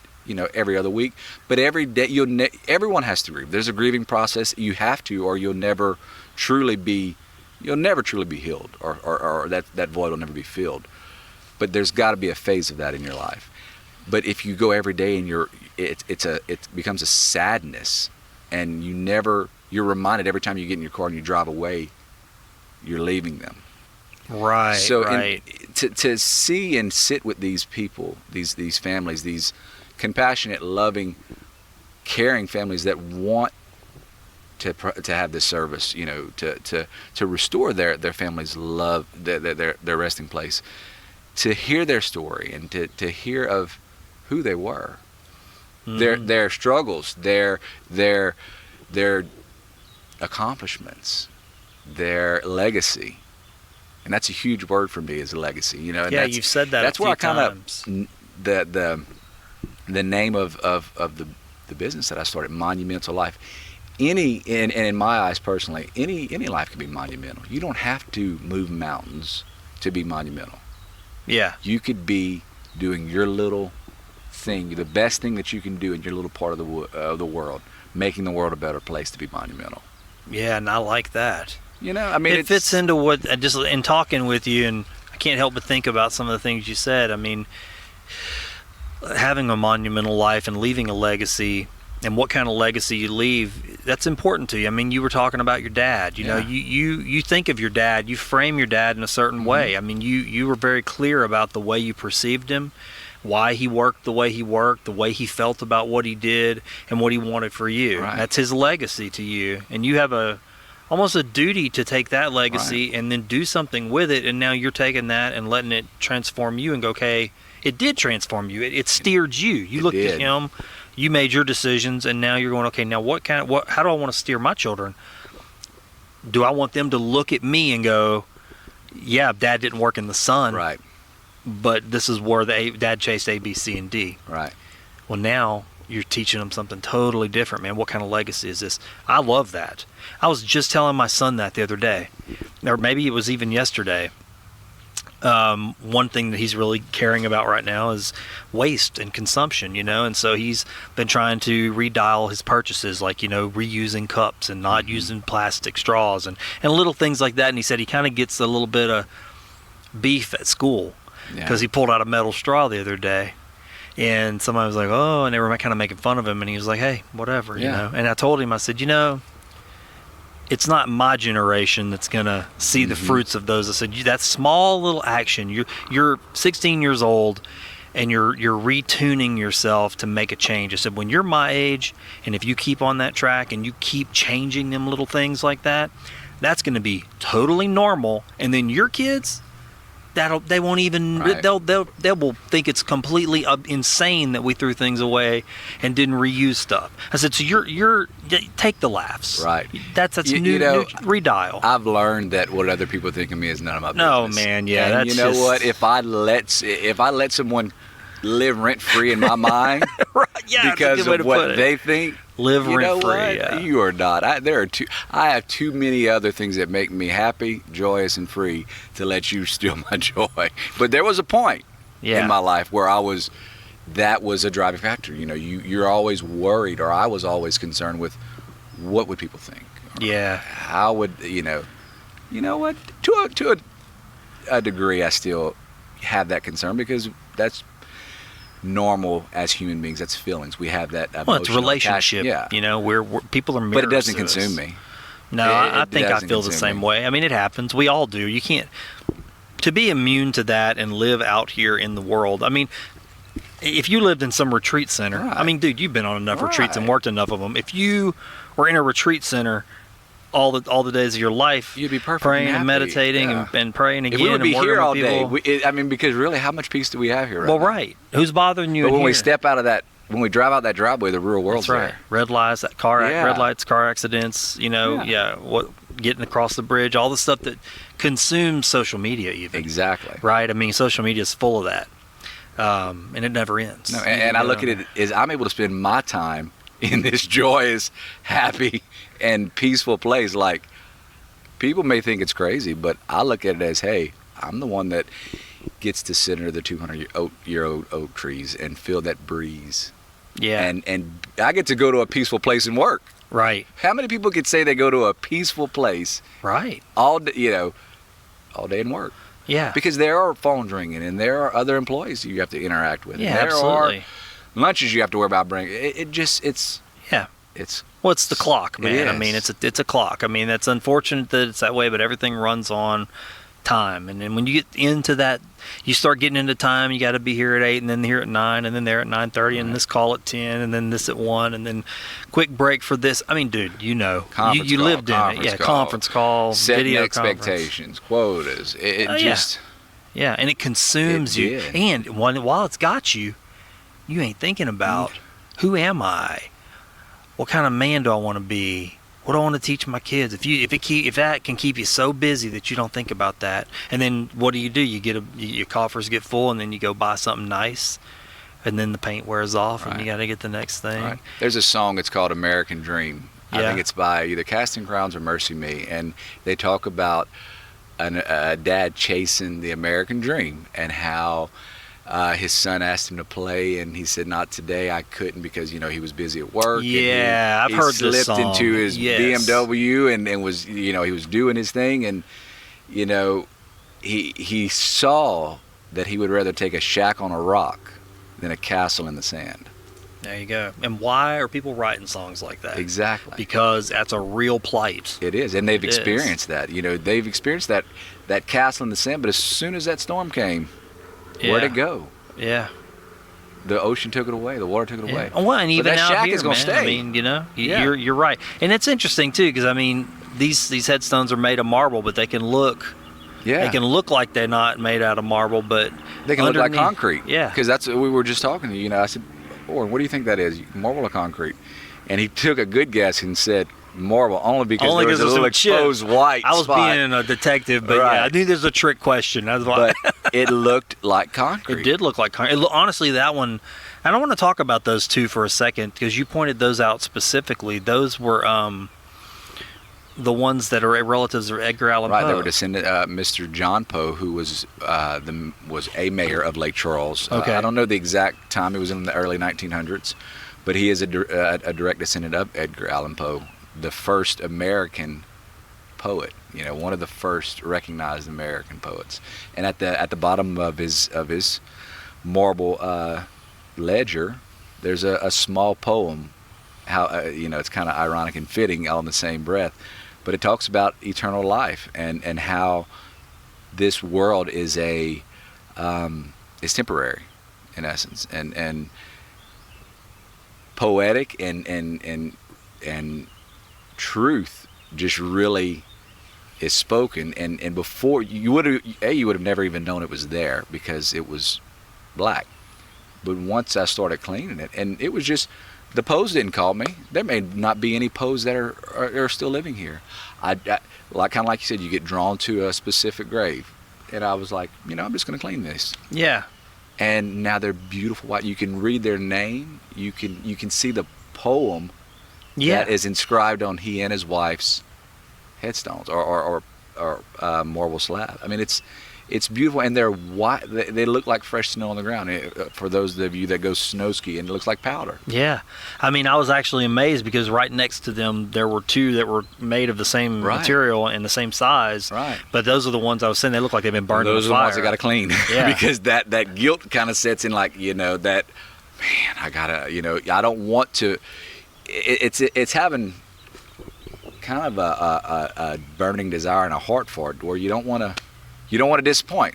Yeah. It goes back to I don't want to disappoint the people that are next door to them because they look like $1 million. Very interesting, man, that you bring that up. And I hadn't really thought of it till just now. But when I told you I go to Natchitoches a lot every year, and for years I went to one particular grave, to spend my day there. But several years ago, just right up the hill from where I usually would go, and I mean, been going there since 1995, and there was this, I just caught my eye because there's a specific type of flower that people leave at the place I go. And I noticed up on the hill I started seeing some flowers like that up there too. So I said, well, I'm gonna one year, a few years back, I went back and I said, I'm gonna mosey up the hill up there, and there was a nice little iron bench there, and I sat there, and it was a little girl who had been buried there.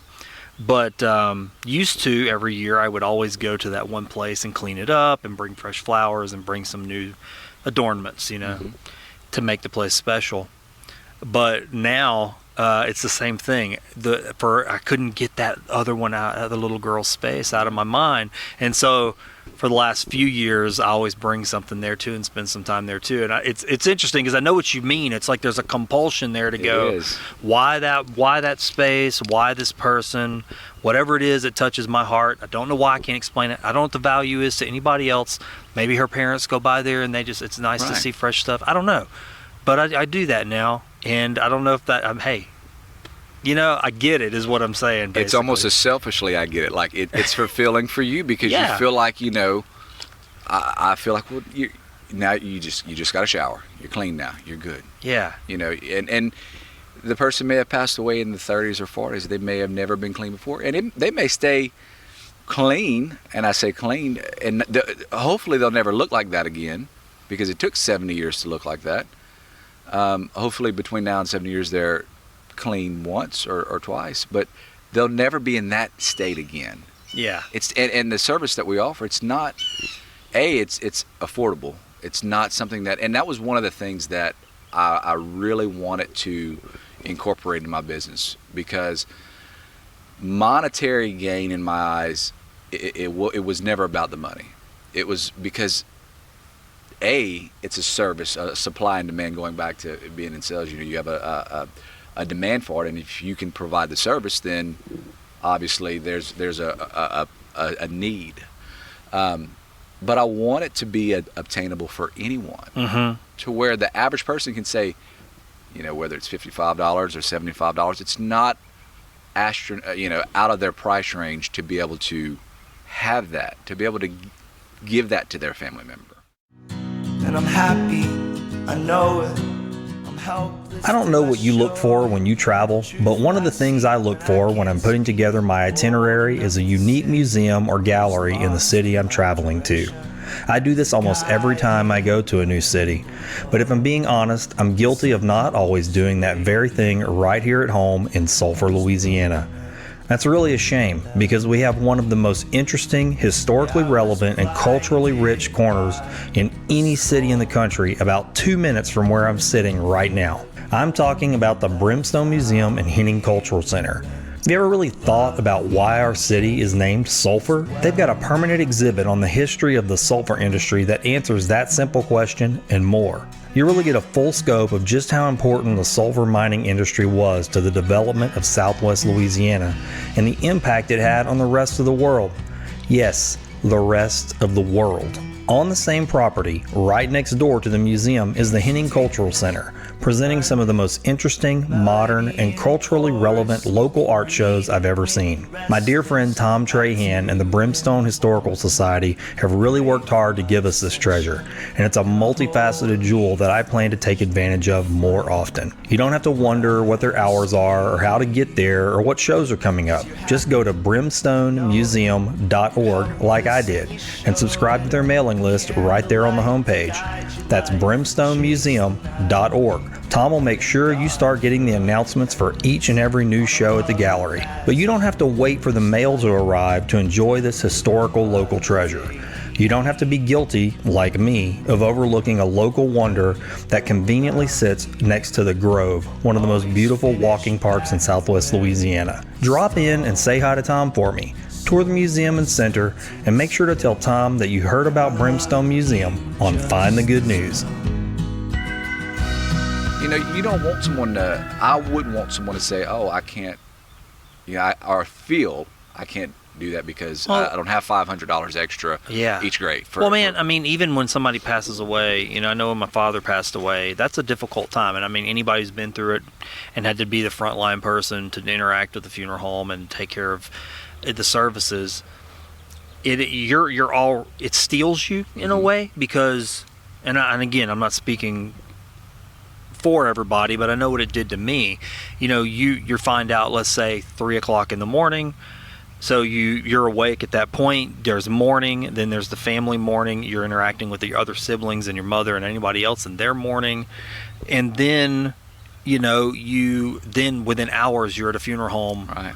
talking business and going, What just well, happened? how much money do I have? What can we afford? And especially if there's no plans in place. And so you're in a weird space. You're vulnerable, and you're being presented with numbers that are pretty high. Yeah. And they're hard to swallow. And you love the person, but you're going, I don't know much. Right. What can I do? And so you're making decisions not out of your heart. You're making them out of just dollars and cents. Yeah, out of reaction. And you feel guilty. And I mean, I honestly think that business maybe even knows you feel guilty, so they Yeah. prey upon it a little bit. I might be wrong. Right. I just felt like how to kind of get that feeling. And so what you're describing kind of is almost a balm compared to that. It's saying you could really do the same thing and go, well, I mean, do you love your family member? I mean, if you love them, you would do this. But that's not what you do. You say, I want you to do this. I want it to be attainable. How many of us go to, and I can speak for myself. I have a gym membership, and I went in there last week. I said, hey, I didn't cancel my membership. She said, I said, I literally have not stepped foot in here. And she pulled up my gosh, she said, you really have not stepped foot in here since last January. Oh, they were looking at like the scan Right. on the car. So like Okay. I purchased a yearly membership, January 2018. Had not stepped foot in it one time, $30 a month. So when you think of it like in terms of what do we spend our money on? Right. How many times do we eat out? And I'm just speaking for myself. No, I mean, you're right. I mean, when it comes to something like this, that's why I want to bring a service that A, is practical and is rewarding and is obtainable. Yeah. For anybody. Yeah. That way you will consider it. Right? Because if it's something that you immediately know, hey, it's out of my price range, you won't consider it. Right. I mean it's something that doesn't have to be done every year. You give it a good cleaning and it'll be good for 2 or 3 years, 4 years. It'll stay in that beautiful condition. It may get a little dust from storms or a little bit of mold, but it'll never be it should never be what it was prior to cleaning. Yeah. And the chemical that we use, D2, it's a biological solution. It's actually, it removes stains from, mold, mildew, algae, lichen, any type of air pollutions. It's non-toxic. It's not corrosive to the No, it's not substance. corrosive. They use it on the White House to clean the White House, and they use it at Arlington to clean the military graves. So the people who hire you to do this can feel good about, There's now we don't use that for the concrete because obviously concrete doesn't need that type of cleaning. We use D2 for the headstones themselves because that we don't want to deteriorate. We don't want to, the first rule of thumb in my own philosophy is A, do no harm. Yeah. You want to leave it better than what you found it, but don't want it to be harmed in the future because of the chemicals you exposed it to. Right. And sometimes people not knowing better, they just go buy some bleach and that's what they did. Sure. That's what I would have done. Yeah, when this wasn't around, right? Had I not known, I would have done the same thing. Yeah. Well, I mean, I've had that happen before. I mean, you hear people say that when you buy an antique, don't go cleaning it immediately because you can really ruin it and not realize what you're doing. Right. Now, we will use bleach and scrub concrete like the slab because that's what you use to clean concrete. Yeah, but when you're dealing with marble. But when you're dealing with marble and that's what we're doing today, right? Yeah, marble or granite or sandstone or lime. I mean, just all of these beautiful headstones that are hand carved or sandblasted. I mean, this is 100-year-old pieces of history that the last thing you want to do is potentially harm it for years to come. If it's lasted and sustained 100 years past, you want it to be there for 200 years moving forward. You just said something too about hand carved, and what were the ones? What was the woodsman? The woodmans of the world. Woodsman of the world. Those, you pointed several of those out that you had cleaned, and then you showed me some that you didn't clean. But I've seen similar. I guess those are headstones. Honestly, I guess that's what I call. They're like monuments. Monuments. Yeah. Okay. Well. When I go to the American Cemetery in Natchitoches, I have seen a couple of things like that. But in all these years, and I guess that comes from being a person born in the modern world, I thought, oh, it's manufactured. Mm-hmm. But you pointed out today they're hand carved, and then as we looked at them, they're all different. I didn't realize those were actually hand carved. I mean, some of them passed away in 1904, so they didn't have a molds mold. and casting. Yeah, You know, they couldn't man. just run it through a machine that carved everything. You know, put it in a PDF or a JPEG and hit send, and it's not a CAD file. No. Well, you know, and that's interesting because I know that for me, just that alone is going to change the way I experience a cemetery now. I mean, when I go now, I'm going to be looking for that and go, oh, that's not just cast off of some mold and then the name's chiseled in. Somebody actually carved you know, that. and I think back then, I would say that a monument of that size and that detail and craftsmanship was in the ballpark of probably about $400, which at that time in 1904 was a substantial amount of money. Today, that monument would probably, if I had to guess, would be in the upwards of $20,000 to $25,000 because of all the detail and beautiful carving. It looks like a tree. I mean, it literally it has bark like a tree. I was really blown away and about how many are in here, and then also just other things that I noticed that you pointed out, and then things that had caught my eye, like where we started the video earlier. There was actually stained glass inside that mausoleum. I was like, wow, this I guess I just. You know, I have an appreciation, but I guess having somebody like you who has really dove into it for almost a year now, walk with you, you really learn a lot. And you said there was the living, and I know a lot of people may have went to that, the living cemetery. Right, it was a living cemetery tour last October. What a great experience. Oh, look. You went to that? I did, and I tell you what, it was one of the best things I've experienced in a very long time because coincidentally, some of the graves that I had cleaned were in preparation for that, cemetery, that tour. And the actors that were dressed portraying the person, I mean, it literally transported you back in time. Mr. Gill, Mr. H.C. Gill, I literally was in tears because after cleaning his grave, him and O. Jennings Gill, he called his son O.J. O.J. He was the clerk of court for Calcasieu Parish, and then his son O. Jennings Gill preceded him, or actually was the clerk of court after he resigned. I saw the man. It was like I saw the man because I'm sure the family had a picture of him, what he looked like. So they tried to make him as similar as possible. So it was though you saw the man himself standing. It was a living testament or a living monument of that person. And there was at Gauss Cemetery where Daniel Gauss, Mrs. Locke. Her husband was George Locke that donated Locke Park land because she loved children. I mean, it just was one of the best things that that they have done here locally, and I can't wait till I think they're going to have another one this fall, and just some tremendously talented people organized it, and it was so well thought out and planned. I mean, it was at Bilbo Cemetery. Jacob Ryan, who was one of the first people where the Chase Bank is right now is where Jacob Ryan's house was at.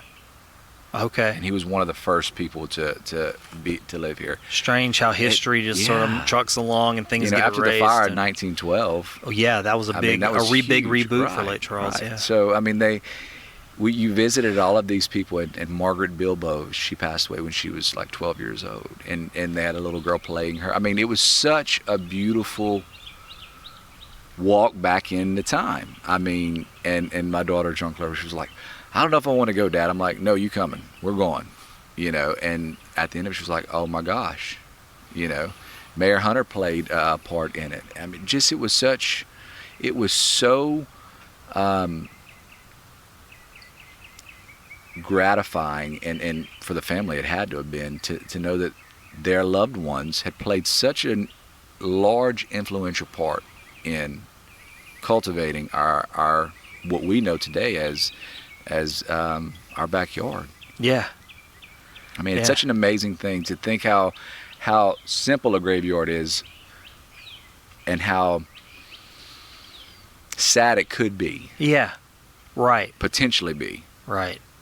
But, like the old saying says, I've heard of many elders say it, you're supposed to cry at weddings and rejoice at funerals. I hadn't heard that before. you cry at weddings and rejoice at funerals. You rejoice over a life well lived. You know, you rejoice over, I over, gotcha. you know, just, you're not happy that they're dead. You're happy that rejoice of who they were and what they accomplished in their legacy and the people that they touched or helped. I mean, It's interesting. Yeah, I get that. I mean, like that grave I go to in Natchitoches, I mean, that's where my life changed. There's no doubt about it. And, you know, I never even knew the person in the flesh and blood. Was a young girl, a young teenager, young woman. And in these 20-something years, I have come to know her family and more about her. But what happened to me there was so impactful. And I really hope that I've expressed that properly to her family over these last 20 years, that if I've done any good at all, if I've ever questioned my actions and tried to lean myself towards love instead of hate, if I've ever tried to open my heart instead of close it, if I've ever helped somebody instead of walking by them, or if I've ever taken a chance to go out on a limb instead of just being safe and hugging the tree, I can draw a line, tie a string to my finger, and it goes back to her grave at that cemetery. And I said, you know, that to me is exactly what you're talking about. These people out here, every name you just mentioned, there's a string tied to a park. There's a string tied to a street. There's a string tied to a piece of property that's doing some good for the community. On and on and on and on. It's a legacy. Yeah, legacy. That's right. You know, and it's where would we be without people like that? Right. I mean, we would have eventually evolved and pioneered its way through, but you'll be something. You would be something, but it wouldn't be what it is. No, you know, it's kind of ironic because when we're gone, hopefully, my prayer is that my kids or my kids' kids can say, you know, he did something good. Yeah. There may not be a street name after me or a park, because that wasn't my capacity. That wasn't within my capacity. But if I could be remembered as doing something well and living a life well lived and a happy, fruitful, joyous life, that's enough for me. That's enough for me. That's 10 years ago, it wouldn't have been. Today, it's more than enough. It's more than what I feel as though I deserve. And I'm happy, I know it. I'm helped. Do you ever hear a good song on the radio that just moves you? Maybe it stirs your heart, but then it starts to move your body too? Do people around you say things like, "You've got rhythm," or "Where do you get your energy?" Well, I've got a secret for you. That might be your dance coming out, and the Whistle Stop Dance Sport might be just the job your dance is looking for. I know your first thought, but I don't have any dance experience. That's one of the good things about this opportunity. You don't need years of dance experience to do it. What Whistle Stop Dance Sport is searching for is a multi-dimensional talent. What does that mean? Okay, I'll tell you. You see, dance goes far beyond formal training, though that is a plus. Being able to dance means you can take life by the hand and let it put one arm around your waist and move to the rhythms that flow your way. To be a dance instructor at Whistle Stop Dance Sport, you'd need to have experience working with children, good rhythm, positive energy, and a personality for people. Dance Sport works to enrich children's lives by offering social, emotional, behavioral, and cognitive skills that naturally build confidence. Through dance, these children develop self-esteem, express themselves creatively, and strengthen critical thinking skills. Does the thought of affecting young lives in a positive way stimulate your mind, your heart? Do you want to do something that matters? Something that could really change the course of a young person's life? Then maybe that's why you heard about this dance instructor position with Whistle Stop Dance Sport. You can send your resume or letter to Whistle Stop Dance Sport, 1518 18th Street, Lake Charles, Louisiana, 70601. That's 1518 18th Street, Lake Charles, Louisiana, 70601. Training dates for this position start in July 2019. So if you feel you may be right, don't wait to send in your resume. If you'd like to hear more about this position, call Whistle Stop Dance Sport at 337-515-7577. That's 337 515-7577. And if you do call, do me a favor and let them know you heard about this on Find the Good News. Just as well. You think, what did I do right to deserve such a good life? A simple life.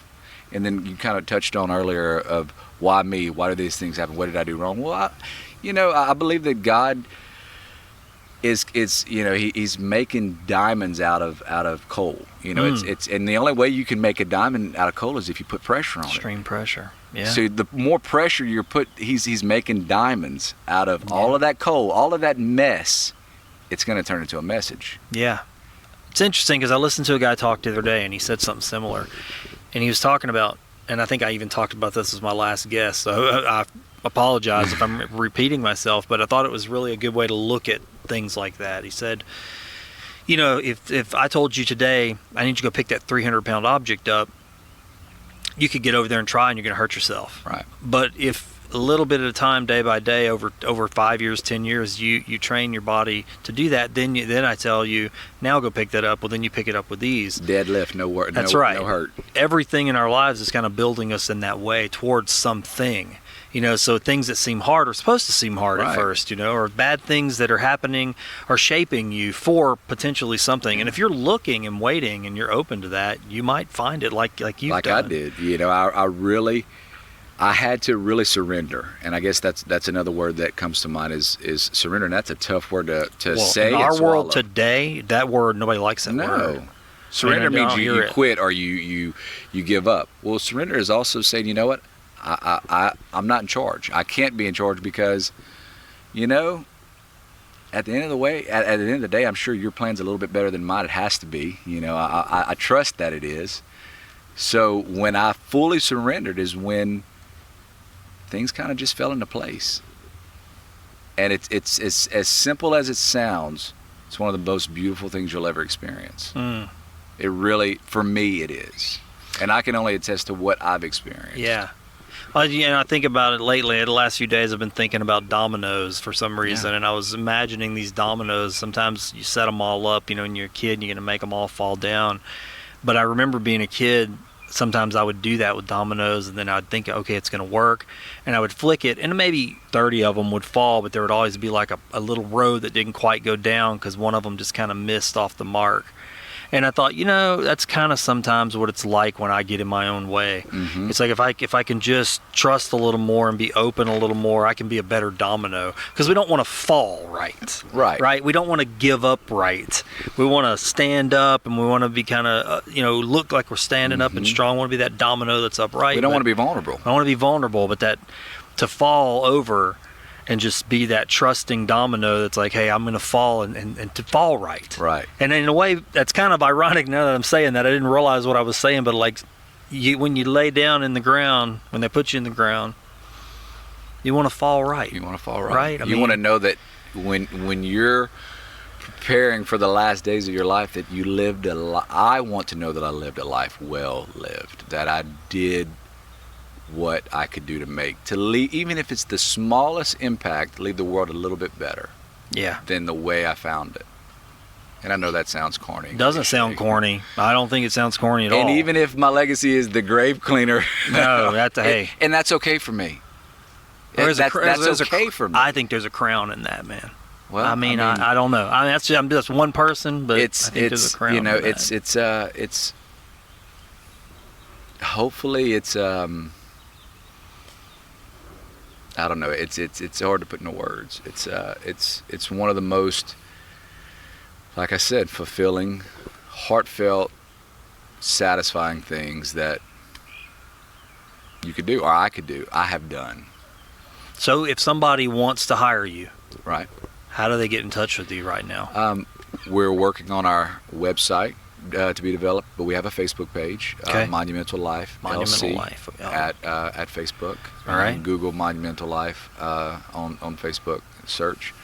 And the cool thing is, after we always take before and after pictures. Yeah, that's how I started following you. So you see what it was before the cleaning, and then after cleaning, and that's one of the things that, to me is personal to the family, and we get permission prior to doing so to post it. But even if the family would rather not post it, we will send digital before and after pictures. Yeah. But also, I get their address and I send them a thank you card, just thanking them for the opportunity to be a part of. Because in a small way, very small, you have become a part of their family's legacy by, in a way, bringing it back to life. Because I'm a firm believer, if you can't read the name, then they're kind of been forgotten. Yeah. But once you can read that name, once that name is clear and beautiful and clean again, in a way you're bringing them back to life. Not figuratively or physically, but just, in a way they're not forgotten. They don't feel, and I'm sure dead people don't feel, but I'm saying, I know what you're saying, it's though. not, Right. it's not a, they don't look forgotten. Mm. And no one, I'm a firm believer that no one sets out to not take care of their loved one's resting place. Like I Right. said, it's life. Right. It's kind of like the leak in your garage. That's right. or I was thinking that as you were saying that whatever earlier. it I is, was I'm like, going how to many just do it things- later. That's I'm right. going to just do it later. Laundry that piles Yes. up, clothes that we want to get rid of and give to I've got to Goodwill, get whatever. him to this place and her to this place, and she has Yeah. practice, and not Coming out to the cemetery is the last is thing on your mind. really, because, and it was funny because one of the clients I was working with, I told him, I said, well, it may be next week until I can get to it. And he said, "Oh, I'm not worried. They're not going anywhere." And I kind of thought about it. I was like, yeah, that's kind of ironic. It's true, but that may be the mindset. So, I mean, I'll do it next week, or I'll take care of it, and then something comes up, and that's just life. Yeah. That's just life, and some people may not have the means, the trailer, or the equipment, or the knowledge, or the ability, the strength, all of those things play a key factor into the service that I have chosen to provide. Well, you can take it off of their mind. So when and they then come out here, done. it's visiting, and they don't have to look and be like, oh, it's so dirty. Well, you know what, man, and there's something special in knowing that when you hire somebody like you, and I guess, you'd have to have time to really express that to people, and I hope that being on this show is a part of that. I hope this does express that to people, that they're not just hiring somebody with a lawnmower to come cut the grass. Right. I mean, this isn't just somebody who's like, hey, cool, I'm going to go cut the grass. Your heart's in this, and they know that somebody's going to take care of their family's resting space who actually has, you got some spiritual entanglements with it. And so that to me is different. It's like putting your own, I don't know, it's like putting your own hands on that. It is. Do you know and, what I mean? I'll find myself sometimes, and this is, again, me personally, my spiritual beliefs, I'll pray the rosary of the Divine Mercy Chaplet out here. Yeah. And just, because it's such a peaceful place. Why wouldn't you? I agree with you. Yeah. Why not? Make it a spiritual. It is. I mean, what a great opportunity. Right. I mean, and kind of like you touched on, you sit and kind of meditate on a specific grave, and you think, what were these persons' joys or struggles or sorrows, or what kind of life did they lead? Yeah. It becomes a deeper and more intimate relationship or experience. Yeah. Because that's what it is for me. Is it's really an experience with the family to begin with. Because when I meet them at their loved one's resting place, they kind of tell me a little bit about them, and so I get a feel for who they are and what they did, and just even if they're just Joe the plumber. Joe the plumber was somebody's dad. Right. Joe the plumber was somebody's grandfather. That's very easy to forget, and I think even with the living, that's an important lesson, is to go, look, I know that it's easy, especially when people are in the news. A lot of times in the media, we only see the highlights, and we don't really see them nursing a sick child, or worrying about the same worries that we have, or heck, just getting a stomach virus, or any of the things that we do that make us suffer or that we struggle with. It's just so easy to just sum them up in these little stickers we put all over them. Right. But they're just like us. I mean, everybody, even the people that we revile, that we just look at and we go, I don't like them. I mean, and we all have them. People that we just don't want to be around. I don't have to like you, but I gotta love you. But I gotta try to at least a human. You are a human being like me. I gotta try. I'm a firm believer that you don't have to be extraordinary to do extraordinary things. You don't have to be an extraordinary person. You don't have to be this person that has a $2 million fan base of followers on Twitter to do great things. That's right. You could do Well, anything you want. and what's a great thing, right? Yeah, I mean, a it's great thing is a matter of perspective. Right. A great thing to a man who has no coffee on a cold day is a cup of coffee. Yes. That's 50 cents. I mean, one of my guests said that. He said, you can make somebody's day with 50 cents. Absolutely. You know? Or a homeless person. Right. You don't just- know what they Just need. wanting something to eat. I mean, how often do we take for granted waking up at 2 o'clock and going and 2 o'clock in the morning and getting a drink out the icebox? Yeah. Not everybody has that. Well, I And mean, think even- that's where we get lost and forget of how fortunate we really are. Oh my gosh. How I blessed. mean, that's right. I think about that even just going to do business with somebody. Right. You know, sometimes being in business, it feels that way. You feel like you're just sort of a tool or a resource, or like you said, a number or something on a list. But going to do business with somebody, you're actually, for that person, they need that business. Right. They want to do the service. That's why they have the business. So going to do that means a lot to It them. I think does. it's hard to remember that sometimes when we interact with people, that what we're bringing to them sometimes is the very thing.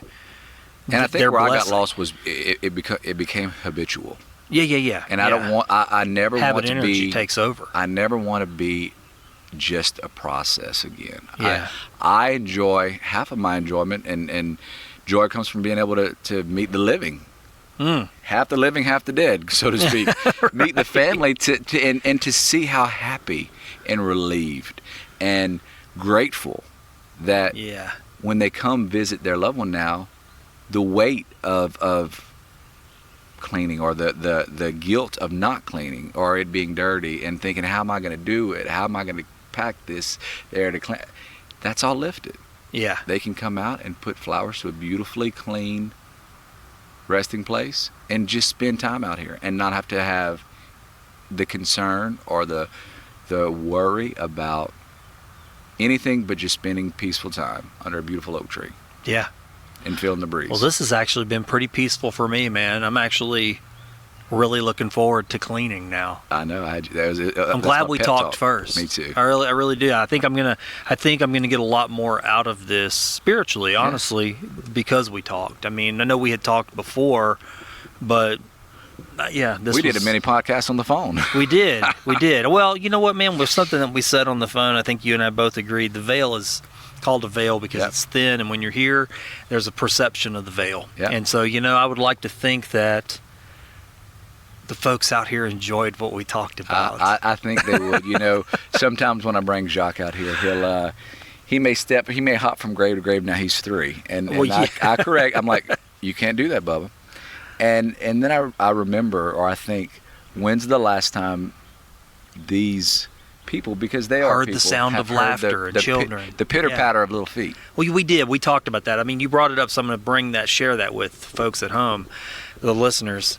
When we had our kind of pre-pod phone call, we talked about both of our children and going out to cemeteries with them. And, I had a similar experience with my little boy out at Farquhar Cemetery in Sulphur. And, that's a kind of I get a little sad when I go out to that place. Yeah. Most of the time I don't get sad at a cemetery, but that one makes me feel sad. I think it's because I know for the most part, it's a place where people go when they really just don't have the resources to, and that's not everybody, right, but when they don't have the resources to bury their family in a place like Orange Grove or some other more modern cemetery. And so a lot of the headstones are handmade. I mean, people have made, poured concrete and molds they've made at home, or even pieces of tin that they've taken a nail and just wrote their, tapped the names in. I mean, it'll break your heart, to be honest with you. And, it's breaking my heart right now. But we go out there sometimes and just spend time out there like you. And there were these 2 little boys kind of buried by each other, and they had old sun-bleached Hot Wheels and stuff. And my son just dropped down and got on top of the grave, and he was like, "Oh, look, he has this truck and he has that truck." And I was telling you this story because I think you reminded me of it with your little boy, and I loved the sentiment. I went home and I told my wife, I said, there's something special about that. I said, he's not saying, oh, he did, or he was, or he wasn't talking about him in the past tense. He was talking about him as a living boy. Right. And it really touched my heart, man. I don't know. I think I told her, I said, I want to capture that. I want my children to hold on to that. Right. Don't lose that when you get older. That, what you just said right there. Hang on to it, because that is going to be your heart. That's love. Yeah, that's right. That's right. the true experience of love and compassion. Yeah. That feeling is going to be, let it guide you just all the way, and just trust Bottle that. it, yeah. It's hard because it can get beat out of us. Life comes. It does. And we can only prepare our children for the world for so long. And I tell Jean-Claire all the time. I remind her that the world's not nice, and you can control two things: how you act and how you react. And that's it. That's good advice. That's all you can do. How you act, your choices that you make, and how you react to someone who does something to you. Right. You can take the high road and say, you know what, that's not very nice, or you can retaliate, which is like what we talked about, human nature, to return evil with evil. Right. Or meanness with meanness. You say an ugly word to me, I'm going to say an ugly word back. How you act and how you react. Every day when I drop her off at school, I'll tell her, hey, be nice and sweet and kind. That's it. Yeah. When they see you, let them see him. Be nice. Yeah. Love everybody, And I remind her of it's easy to love your daddy because your daddy loves you. It's hard to love little Johnny who's made you mad and aggravated you. That's right. That's right. And it is. It's true. And it's a struggle. Like they said, the struggle is real. The struggle is real. It's true. But there's beauty in that struggle. And you kind of touched on it, to learn how to love someone where they're at. Yeah, and that isn't easy. It's isn't difficult. easy. Yeah. And we've kind of went all over the map here. Yeah, no. And now we're about to show some love to these two people that we don't know. Because at the end of the day, that's what makes the world go around. That's right. Love. I really do appreciate you doing this, and I thank you for allowing me to help you, allowing me to kind of come into your life like this and talk. And it is a treat that we knew each other, but we haven't really ever gotten to know each other this way. So this was really nice. And man, what a wonderful space. I mean, the wind is blowing. And birds are chirping. Yeah, I hope the listeners can hear the birds, because I can hear them. I can hear them all. I hope yeah, they me can too. hear them. I mean, this oak tree is probably 200 years old. Yeah. A magnolia, the wind, it doesn't, for the average person, that would be a beach in Hawaii. Yeah.